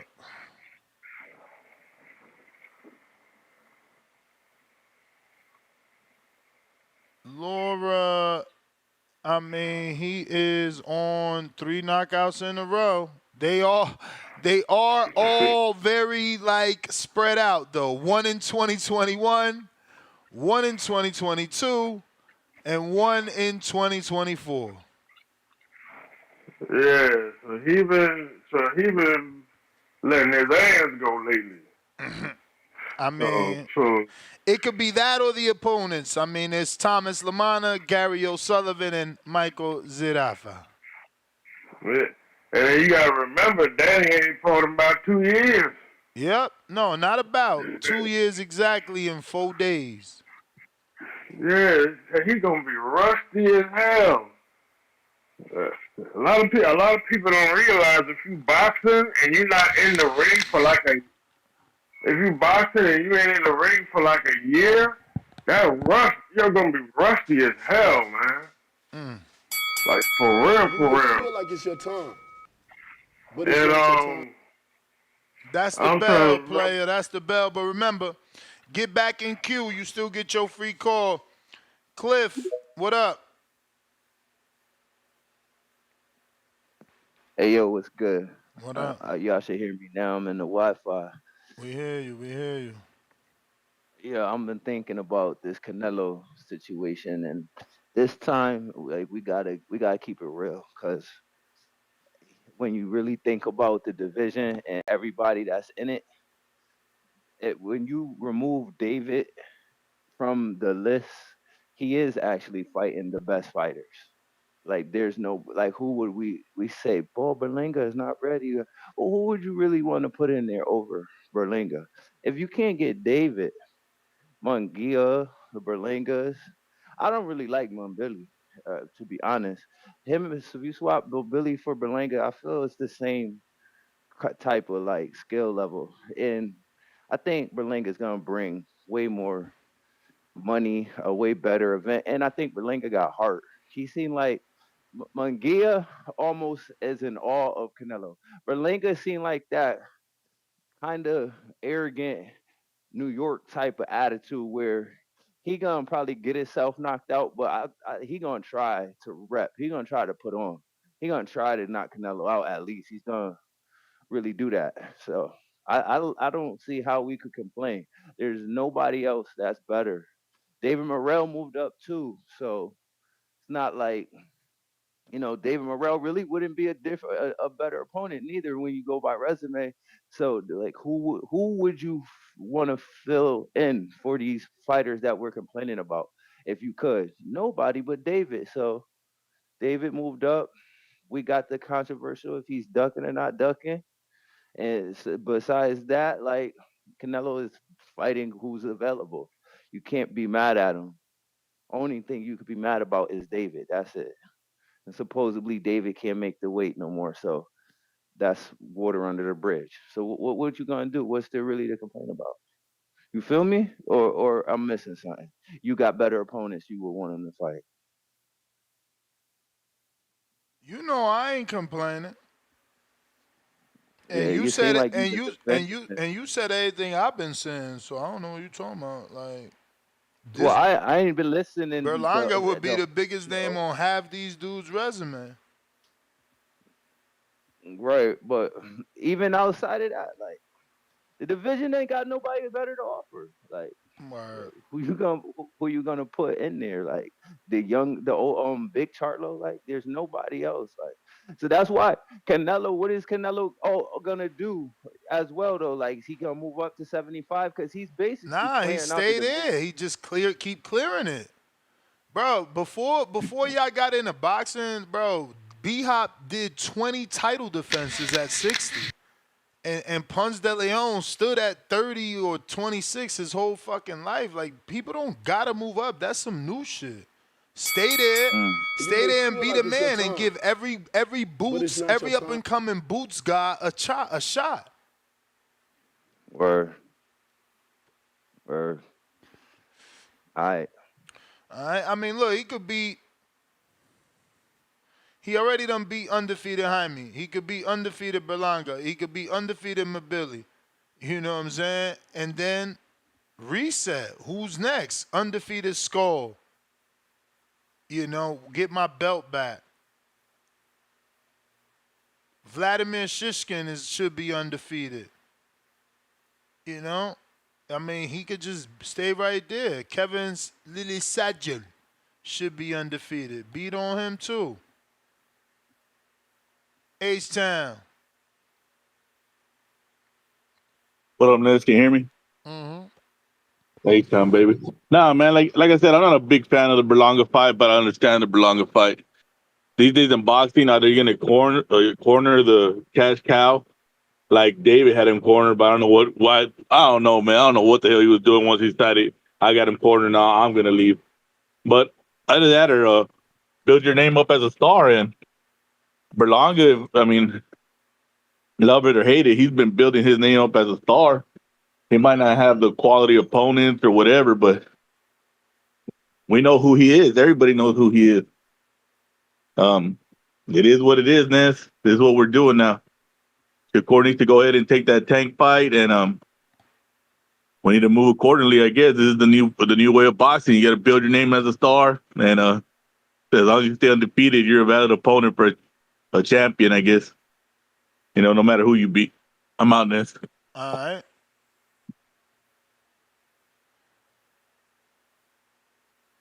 Spider Rico, what it do?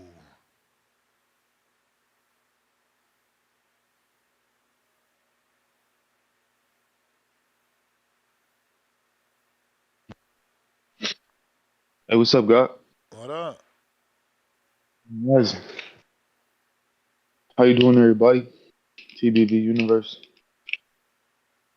I got the clock going. I feel like with the Tank and Loma, I've been wanting to say this to y'all. I feel like y'all saying Loma ducking, but see like when I press a female and I apply pressure, right? I get her number, all that, and then she start pressing me, asking me questions. That's when I lay back. I leave her on red. Tank like a hoe being left on red right now. Loma sitting back. He a king over there, bro. Sometimes warriors turn into kings, and then they make the calls. And that's what's happening right now, in my perspective. And when you play chess, you you make a move to attack, but you set up that move, and you don't want to kill that piece yet because you setting up other pieces, and it's not green yet. And that's what it seemed like Aloma letting it play out because he don't know. It seemed like Shakur, if he lay back, Shakur and Tate might fight each other, and they take out each other. He playing chess. It ain't no ducking over here. It ain't no ducking, bro. Y'all think he a duck? He not like these white boys that we didn't grew up with in America.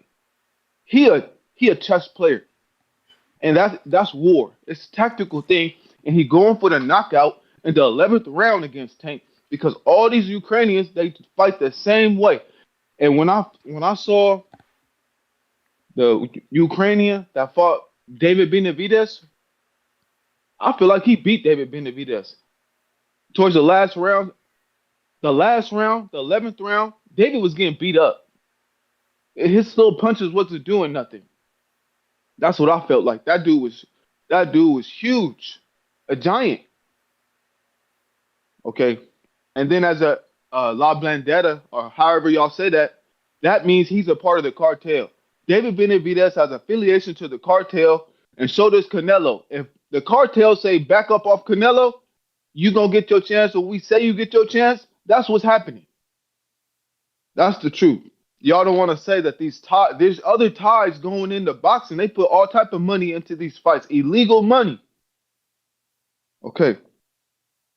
And then what was the? I had another thing I wanted to say, but more importantly, I just want to say thank y'all for letting me be a part of the community. I'm preparing for my fight in Border Wars, and I'm gonna back up everything I'm saying. It's that's about from Oregon with love. I'm gone. Start by paying that fee so we could make that fight official and have Oscar knowing that it's official, my friend. We would appreciate that. But I do appreciate you saying you taking it. So I'm gonna go ahead and let him know. Oscar Esteban said he wanted. William, back at you.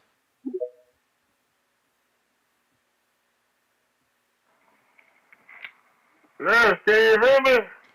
Yep. Hey, to finish off what I was saying from before,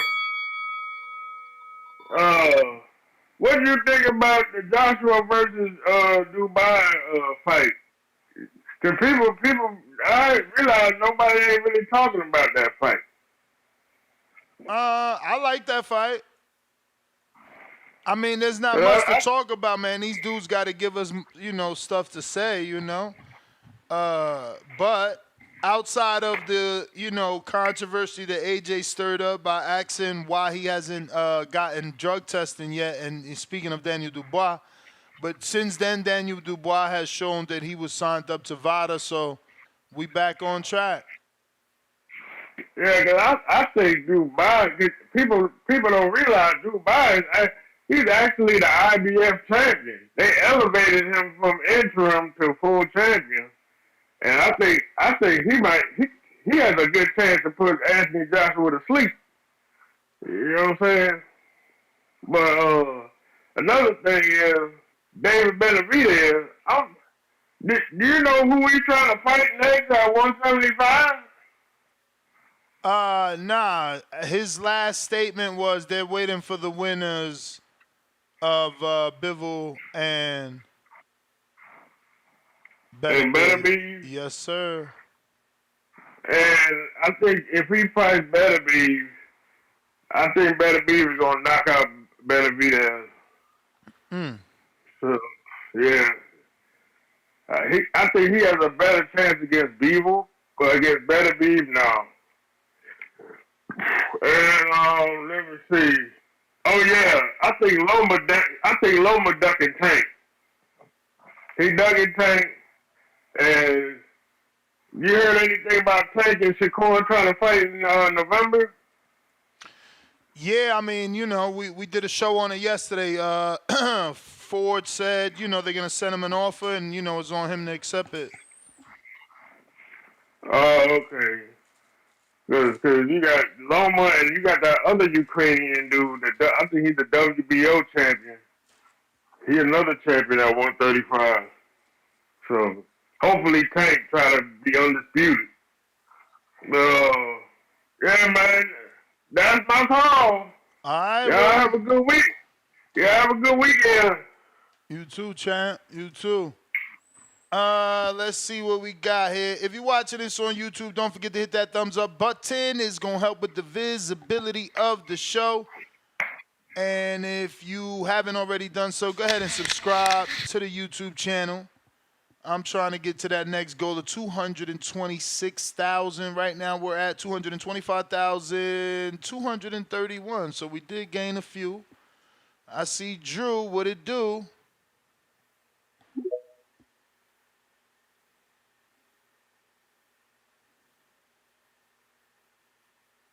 Drew, mic check. Yo, finally getting my king counter from the other day. Been ripping and running. Hit the fucking music, Ness. Let's go, baby. 90 seconds. Puerto Rico. got what we want. We spoke it into existence, baby. The Puerto Rican bounty continues. The day of border wars, another Puerto Rican. The main Puerto Rican is getting knocked the fuck out. Tone, you in here too, Tone? Or is this just Nah, you, Nat? Solo Dolo? yep. Solo Dolo on a Friday. We get in Berlanga. It's going to be a fucking movie. He's going down. Jay Benitez is going down. Tip Bayless is going down. All the Puerto Ricans is going down, baby. Like Gio said, we got $150 if you knock out a Puerto Rican, $50 if you beat one by decision. You know what I mean? But the undercard there, so what are they trying to bring back the old Floyd Canelo card? We get Danny Garcia on that undercard, baby. Back to the nostalgia. Him and Lara. What's Danny coming off of? What's the layoff? 2 years? Yeah, man. Exactly 2 years in 4 days. How do I pick against? How can I pick a guy that's coming off 2 years, 14 days, and that's at a new weight class? Damn. But then again, Lara ain't that Lara no more. But Lara's gotten more entertaining as he gotten older. It's a nostalgic fucking undercard. You know, I don't know what to expect from them two. I'm sure they'll fill it out a little bit more. Maybe they can get Fulton on there to fucking stop crying on Twitter. But what you think? Do you give Berlanga a puncher's chance or any chance? Certainly got to give him a puncher's chance after Ngannou made us believe that shit is real. That's true. That's true. I just, let's see what shakes out there at 168. It's kind of hot, getting a little hot right now. Let's see what Mbili and they're trying to do Mbili Munguia eventually after that Bazignan. We'll see what's going on. David, let's get back to David. I am disappointed in David. He had a chance to fucking box him in, and he moved up. Extension after extension. Like he's late on his term paper with his professor. We'll see what he does at 75, man. Let's see if he can get a strength and conditioning coach. Let's see him apply the pressure. He was winning the PR battle till he did this. He did everything Triple G did except force Canelo to drop the fucking belt the way Triple G did, and now we don't know. Now we don't know if the WBC would have pressured him or if he would have did the whole Dillian White angle or whatever the fuck. Now we got to wait and see, bro. David's on the clock. David got to do something. Brandon Lands, Jerry, so all you do is that root for David. The Canelo saga's over, bro. Stop complaining about Canelo ducking him now. He moved on. He made his choice. Now let's focus on getting David and who he fights next, bro. I don't want to see him waiting around another 8-9 months, once-a-year fighter. Let's see him get fucking the winner of Hot Rod Morrell, bro. Let's see him fight Anthony Yard. Let's see Tim Boski. Tim Boski says Buatsi will put hands and feet on David. Let's see. That's my call right now. I'll double back in a little later, Ness. You have a beautiful fucking weekend, Ness. All right. And y'all get your steps in, man. Peace. Mason, what up? Oh, he on a jump rope. Mason. Okay, you about to lose your call, Mason. Yo. Oh, all right. You on a jump rope or you recording somebody doing jump rope? Oh, I'm on a jump rope. This ain't Mason. That's why I'm like, I don't know who the fuck is Mason. Oh, shit. I got you down as Mason. What's your name? This Big Bay, bro. Big Bay Cornell. Oh, shit. What's up, Big Bay? Everything up. I'm like, who the fuck is Mason? But I hear you say jump rope. I'm like, oh, maybe that's me. Yeah, I'm at the real boxing gym right now. I'm trying to get it started, bro. I'm trying to get on one of these cards, bro. If I can't fight September, I'm trying to fight December. Get some experience up, bro. Nah, for sure, man. We trying. I showed you footage today. Hopefully somebody jumps on it. I think we have somebody though. We just gotta. I thought I heard y'all got a 175, 168 pounder. We do. I could do 175, but you know what I'm saying. But that's a little heavy. But I could do it though. Oh, you out here in Vegas? Yeah, I'm in Vegas. I DM'd you like, yo, if you can help me get some sparring. I just seen your DM right here. Yeah, I was at that gym yesterday. What the fuck? How long you out here? Gym in my crib. I live out here, buddy. What? Yeah, man, I ain't know that. We spoke about that at the Crawford Spence little situation. I We was like, about you to got get this it news in out there, here. man. We about to get it in. That's dope. Yeah, nah, you good. You good there. There's a lot of amateurs come through there. Okay. This is my first day. I just walked in, so just trying to see what's up. Who you spoke to, Nate? I ain't spoke to nobody. Nobody's in here right now, so I'm waiting for somebody to speak to. I'm just in here just chilling. If not, you could go to Bones Adams Gym. It's not too far from there at all, and you know it's open. Yeah, DM me at gym too.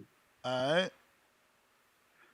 So yeah, I'm with the shits, but on the topic though, Canelo, Berlanga, I think Canelo going finish dude. Berlanga got a shot from New York City, so I'm a root for Berlanga, but I don't know if he's gonna win at all. I'm excited to see Danny Garcia back too. That's gonna be popping, but definitely worried about him. I don't know. Lara been much more active lately, so I think he gonna pull it off. I don't want to see Danny lose though. I'm hoping he can just. I'm just hoping he pulls something out the hat, like something like. Hopefully he's been in the gym, even though he's been doing his thing, promoting and shit.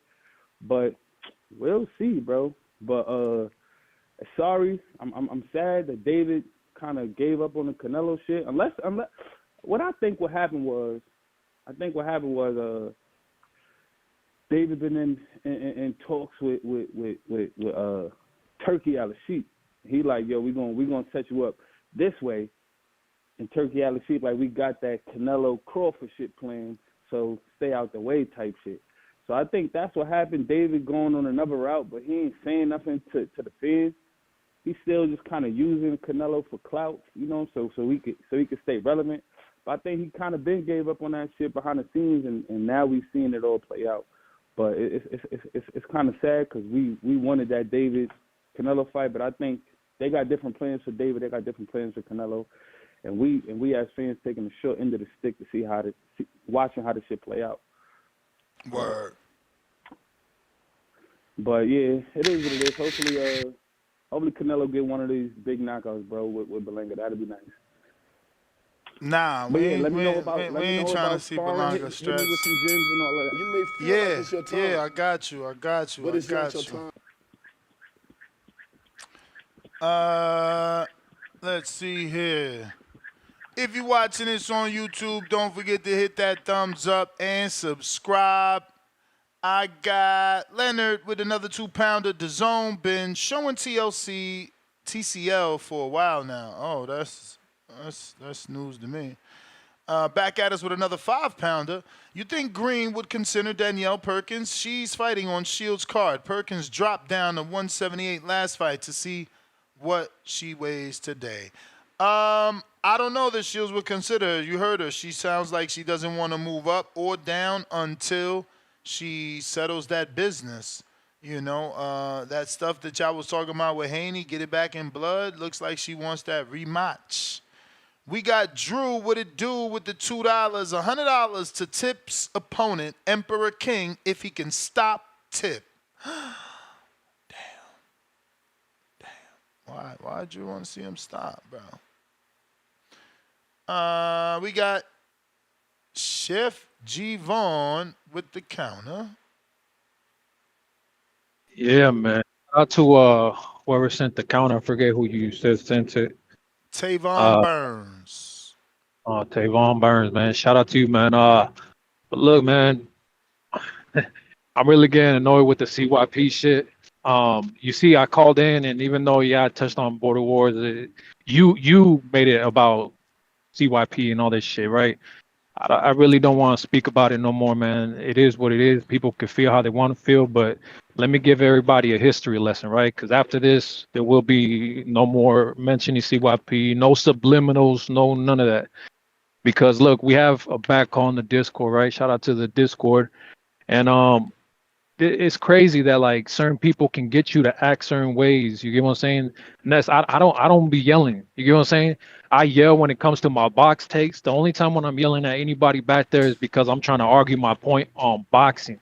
I'm never threatening no physical, harm to anybody, none of that shit. But see, the thing is, before Border Wars even came back, it was a constant thing of, I would do this to you, I would do that, da, da, da. And we could have fucking made it real messy and did some shit in the streets, but border wars came back, right? Sorry, I was getting a phone call, but look, man, border wars came back, and we knew from the beginning. This is where the narrative is being spun, and I don't like this shit, but it is what it is. This is the last time I'll speak on it. CYP saying we started setting up this fight before we knew it was USA boxing. That's a lie, because your manager said you wouldn't fight me if I was an ounce over 15. And yesterday, everybody on the back call knows what happened. And I really hate when I get to that point where I start yelling and over nonsense. You get what I'm saying? We're on the phone. Like, people don't understand, man. They try to turn me into something that I hate being. You know how Mike always talks about how when you get into a certain space, when you're a real fucking fighter, and Mike talks about he hates that version of Mike, but the public loves it. And people back there, they were loving it. They're in the back chat, going through the chat, talking about, oh, I love Angry G-Von. See, but they don't understand. I don't like that G-Von. That's what put me in jail for years. You know what I'm saying? And at the end of the day, I let everybody know how I hate fucking Wilder so fucking much because of all those bullshit ass excuses he came up with. You get what I'm saying? And this man has been nothing but excuse after narrative after narrative. He's a victim. You get what I'm saying? His whole life has been victimhood. I'm the one who makes victims. You understand? When I tell people I'm the bear and just leave me alone, I mean that shit. Just leave me alone, man. I don't care about no border wars. I don't care about no boxing. Like, me personally, I love boxing. You get what I'm saying? But I'm not worried about getting in the ring and doing none of that shit. So people can spin it how they want to spin it. But this man is, he don't, we agreed upon a heavyweight fight. You get what I'm saying? He told me he was my size. He lied. He tried fighting at my size. He got hurt. I feel good. Ness, you see that DM I sent you right here on Discord? Remember yesterday he was calling in talking about your optimal weight is so-and-so? I feel optimal at my fucking weight. You can't tell me I'm running like that and I'm not optimal. I feel good at my weight. I'm a fucking heavyweight. So at the end of the day, it's one of those things that, everybody talks real comfortable when it comes to this internet shit. But we put in an end to this shit. Like I said, I fucking hate Wilder for all those reasons. And at the same time, I hate Tank for all the tankulations that he tries to put in place. And this motherfucker really thinks he's Tank. Remember, he said, I never asked for no catch weight. But yesterday on the back call, it was, well, come down to 215. Why don't you come down to 215? Why would I? USA Boxing will let me fight you if you were a heavyweight. You tried heavyweight and you got hurt. Actually, you tried cruiser and you got fucking hurt. We know the real weight. You were 200 pounds. Your opponent was 215, not 220. You get what I'm saying? It is what it is. This dude is a victim. I'm tired of dealing with him. He's a little kid. I don't even yell at my kids, Ness. I swear to God, I don't. It's crazy, man. I have to deal with this shit. Shout out to you. Shout out to Border Wars. Shout out to CYP. Because at the end of the day, he don't understand. I do respect the fact that he's actually doing something. You know what I'm saying? But he's gonna go off and not listen to that part. You may feel like it's your time, CYP, but it's not but your please time. be a victim somewhere else. Thank you, kind sir. Thank you, Ness. All But look right.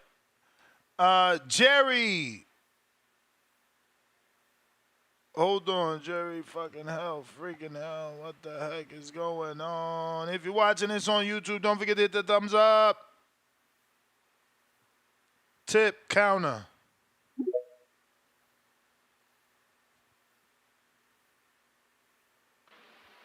Every day I'm ducking. Every day I'm ducking. Goddamn, man. Hey, you know what's funny, Ness? What's that? Dudes call in, man, you know what I'm saying? And they want to make wages against the Puerto Ricans, but they not even getting in the ring themselves, man. What's up with Drew, man? Like, can we get Drew a fight on Border Wars? Will Drew be down to get a fight on Border Wars? Drew can't fight right now. He openly said he's on performance enhancement drugs because he's preparing for a role in a movie, so he got to get that camera body. Oh, man, dude can't actually just get in the gym and work out, man. You know what I'm saying? Dudes need a handicap out here, man. It's real nasty. But Drew, man, how about this, man? How about this, Drew? If I stop, I mean, artists do that all the time. Like actors, they do that all the time. Like, fuck. You look at McGregor. You think McGregor got to that weight for Roadhouse without nothing? There's no way. No, I know Mark Wahlberg does it. Mark Wahlberg does it for his movies. But yeah. Drew, how about this? How about if I stop Emperor King, how about you double that 100 up? You know what I'm saying? How about you pay me, Drew? How about that, man? Put that wager up.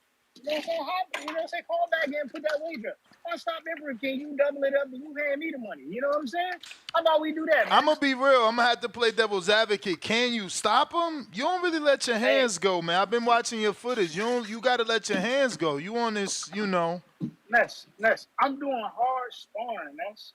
Like I'm getting back in fight shape right now. I gotta let my hands go in order for me to even like go to 3 rounds. You know what I'm saying? That I need to go. Like I have to let my hands go. You know what I'm saying? Like just me hitting the bag and breathing in that way is different from like being in an actual fight. You know what I'm saying?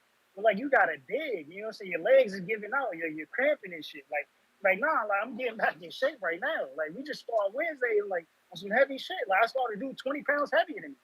Kid came in a motherfucking 158. Like, you know what I'm saying? Like, yeah, I'm getting it in. Like, camp is about to pick up starting next week, man. You know what I'm saying? I just want Drew. Let Drew know. You know what I'm saying? Since Drew was there, man. You know what I'm saying? If I stop him, how about you double that wager? You know what I'm saying? Since you so confident, man. You so confident in the Puerto Ricans losing. How about you double that wager, man? Because we're going to sweep some shit. I'm telling you, on the 14th, we're going to sweep some shit. It's going to be a sad day. It's going to be a sad day for Drew. He's going to lose another bet. He was so confident in Tim Tszyu. I told y'all Tim Tszyu would have lost, you know what I'm saying, in a bad fashion. How about you double that again, Drew? Because you're going to lose again. I'm going to tell you now you're going to lose again. I'm going to give you a show. Just because you're talking so much, I'm going to give you a show, Drew. That's my call, Ness. He done lit a fire under tip. Counterpunch, CYP. You may feel like it's your time, but it's not your time. Oh my goodness. You know, it was funny. One thing he said that was true. We were gonna drop the Border Wars talk, but when he called in, he was the one who mentioned it. So I wasn't gonna say it. If you notice, my call was first. I didn't mention nothing about this bullshit. His call came after mine. He mentioned it, so that's why I responded. But if we just gonna be honest about things, if I talk calmly, I tell the truth. If I scream, I tell the truth. There's one thing about me. I don't lie. I don't need to impress none of y'all. Let's be real here. I know nothing about G-Von. G-Von originally said when we first was talking all this shit about each other, I'll meet you. He said, find a place in the middle. I found Wild Card Gym, which is 2.5 hours away from me and maybe 3 away from him. He didn't even respond to that message. That's how it first started, before any of this Border War shit was popping. G-Von has never actually wanted to actually see me in person. He just be talking. Some of y'all don't know my history. If you are close to me in vicinity, I will meet you. Dudes on the back call, even Ness, can tell you, yes, there's stories where CYP has been close to dudes enough to get in his car and go see him. He shows up right in their face. I don't know G-Von. Why would he be any different? G-Von, I ain't worried about none of that. There's no pussy in me. But let's just talk Border Wars, because now it's mature. It's an establishing event. So we should be able to not be so ghetto about the shit. Let's be factual. You said you were 220. You said the lowest you would come is 215. I said, cool, that was it. All of a sudden, you went from 220 to 235 plus when you saw that CYP was serious about Border Wars. When CYP took his physical, got his boxing card, now you wanted to weigh even more. Which in my head was like, yo. I'm confused here. Aren't you supposed to train for this fight? Aren't you going to drop weight anyway? So why the hell would you be putting on weight? This shit don't even make sense. That's when shit started to get real. And I said to myself, I don't even give a fuck. The craziest thing about this dude is I was at the pre-fight that I did. I was there. On my profile, it says 190 for Carlos Moore, 190. I get there, I weigh in, 197. Dude gets there, weighs in front of me, 220. On his profile, it says 215. On my profile, it says 190, but I weighed in 197. So yes, what your profile says versus what you weigh in are two different things. So why am I going to lie? So then dude asked me, are you cool with fighting him at the next division because you didn't weigh in at 200? I say, yeah, I'm cool. No problem. Do your thing. Let's fight. No problem. So then we get in the ring and we fight. 197 versus 220. Something about this dude is crazy. You think I would come here and lie about something that I'm looking at the scale when I'm on it? I told dudes I weighed 192 that morning, right? I went into my gym, got on the scale, 192. What do I be lying about, dog? I don't have to lie to fight you. Well, if we gonna stop talking about Border Wars, let's just stop talking about Border Wars, dog. I said 190, we could fight. You did nothing when you called in to mention about that. Nothing. Nothing. Let me be 190. You could be whatever weight you want. Quit talking about lies on the back call that none of them are going to call in and say was true because you be lying. But it's not your time. Man, I'm gone, dog. 190.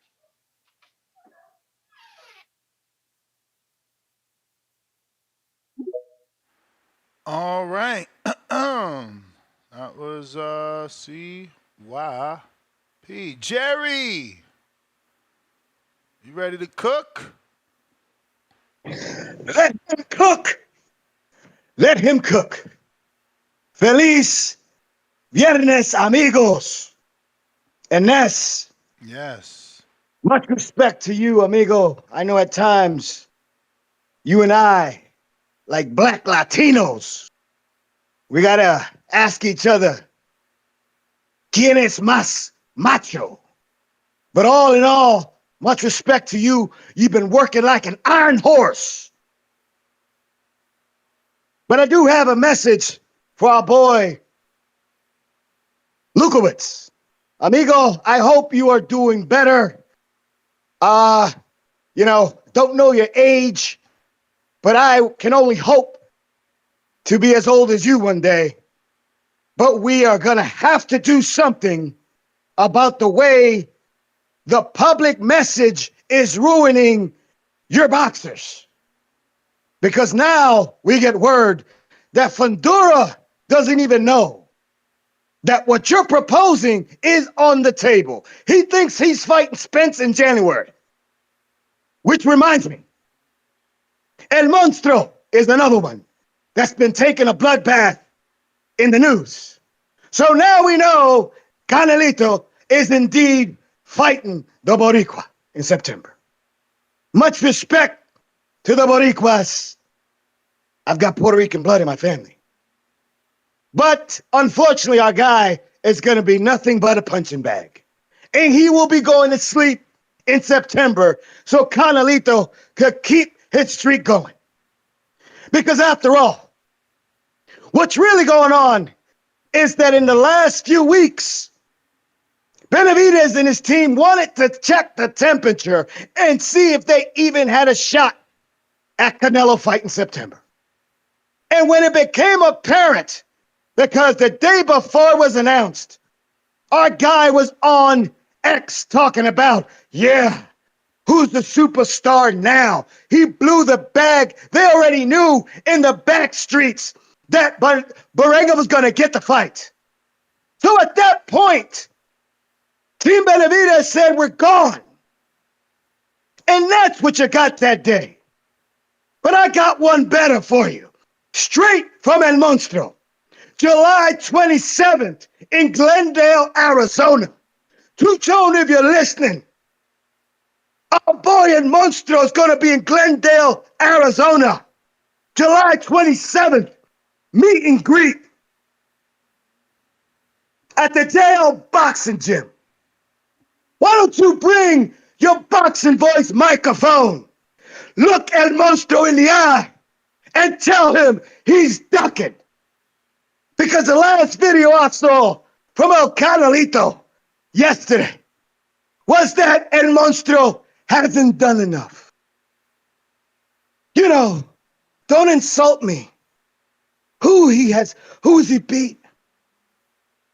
Come on now. But what I will tell Canelito is this. I agree with you, Canelo. You are on the easy road side of your career. You don't owe anyone anything. But you have fumbled the bag on Benavidez. Just like Bud Crawford gives Boots his just due. At least give Benavidez his just due. He is one of the best fighters in the world. One of our young Latino stallions, young bulls. At least let the people know that you understand he's a player in the game. And stop trying to sun him every time you open your mouth. That's the problem we have with Canelo.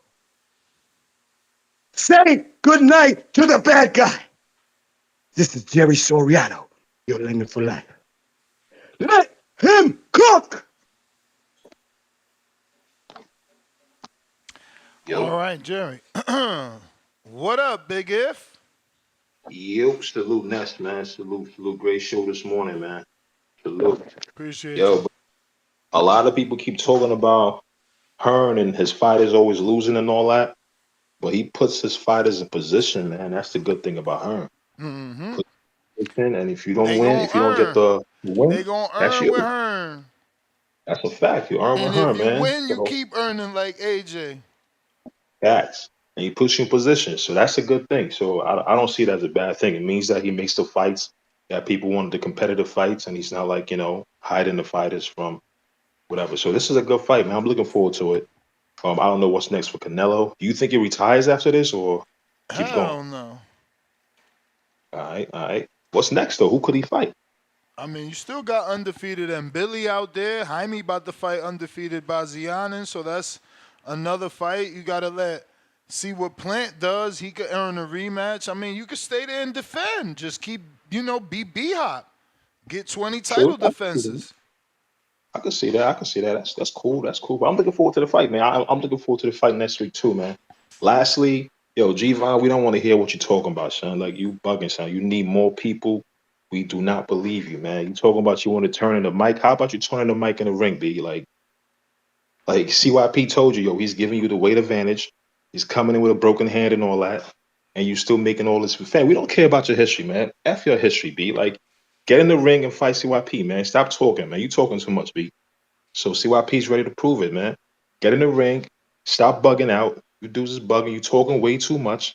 If you, like some caller said, I think it was yesterday or whatever they said, yo, if you're willing to fight people that's smaller than you in the streets, and you talk about how you was a man in jail and you're willing to fight people that's smaller than you in jail, and you can't fight CYP who's smaller than you and has a broken arm and all that, dude, you're a bug out, man. Stop. Come on, man. Stop talking about it, man. Let's return to real boxing, man. Not you, man. You inspired David Benavidez, man. But salute to everybody. I'm out. Peace. All right.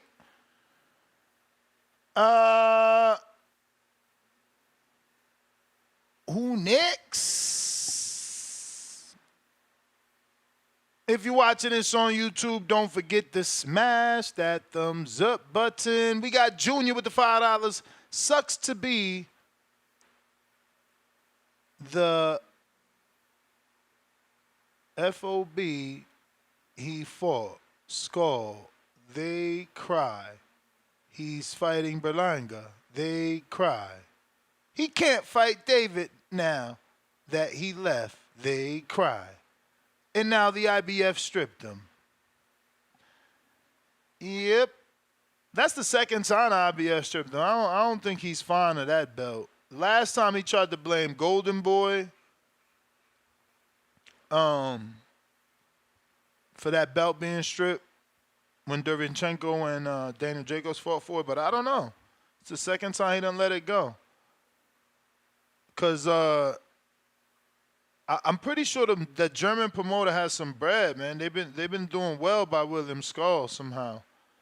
Pistol Parkway Mozzie, $2. Can CYP and G-Von please stop it already? Drew, $5. Let's try this. It will be a knockout bonus for Tip's fight, UFC style. Stoppage winner gets 125.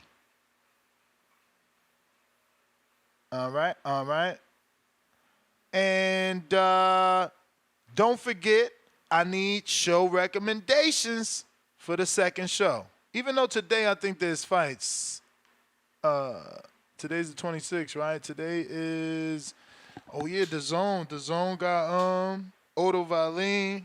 I mean, I'm going out tonight, but I still could do the fight. I could do a show early. But yeah, they got fights tonight on DAZN. Don't forget the Boxing Insider fights are on DAZN. Let me check the schedule. What else is out? If you're watching this on YouTube, go ahead and give me my subscribe, all right? I need to get to my goals. Oh yeah, we got the Chisora card. That's early too, man. Let me see if I have a email already for that, and what time is that gonna be? That's Saturday, but I think that might start 12 o'clock for me. I'm watching that. If I'm around, I guess I'll be around. We could do a live fight chat for that. I do like heavyweights, you know. Who doesn't like heavyweights? And Chizora's going to make it a fight. And who doesn't want to find out just how much is left in the tank of Joe Joyce? Let me see. Top Rank is saying it starts Saturday, July 27 at 3:30 Eastern, 12:30 Pacific Standard Time. But what time is the ring walk? Don't give me this bullshit undercard shit. Okay. I might watch that. Moses Atama is stepping up to Maurice Va. Ooh, man. Let me see. Is that on the betting line? Huh. That's interesting. That is interesting. Yeah, all right. So we got some boxing for tomorrow for sure. And even for this evening, like I said, hopefully we get some more breaking news. But Nest GTO, Instagram and Twitter. Until the next one, peace.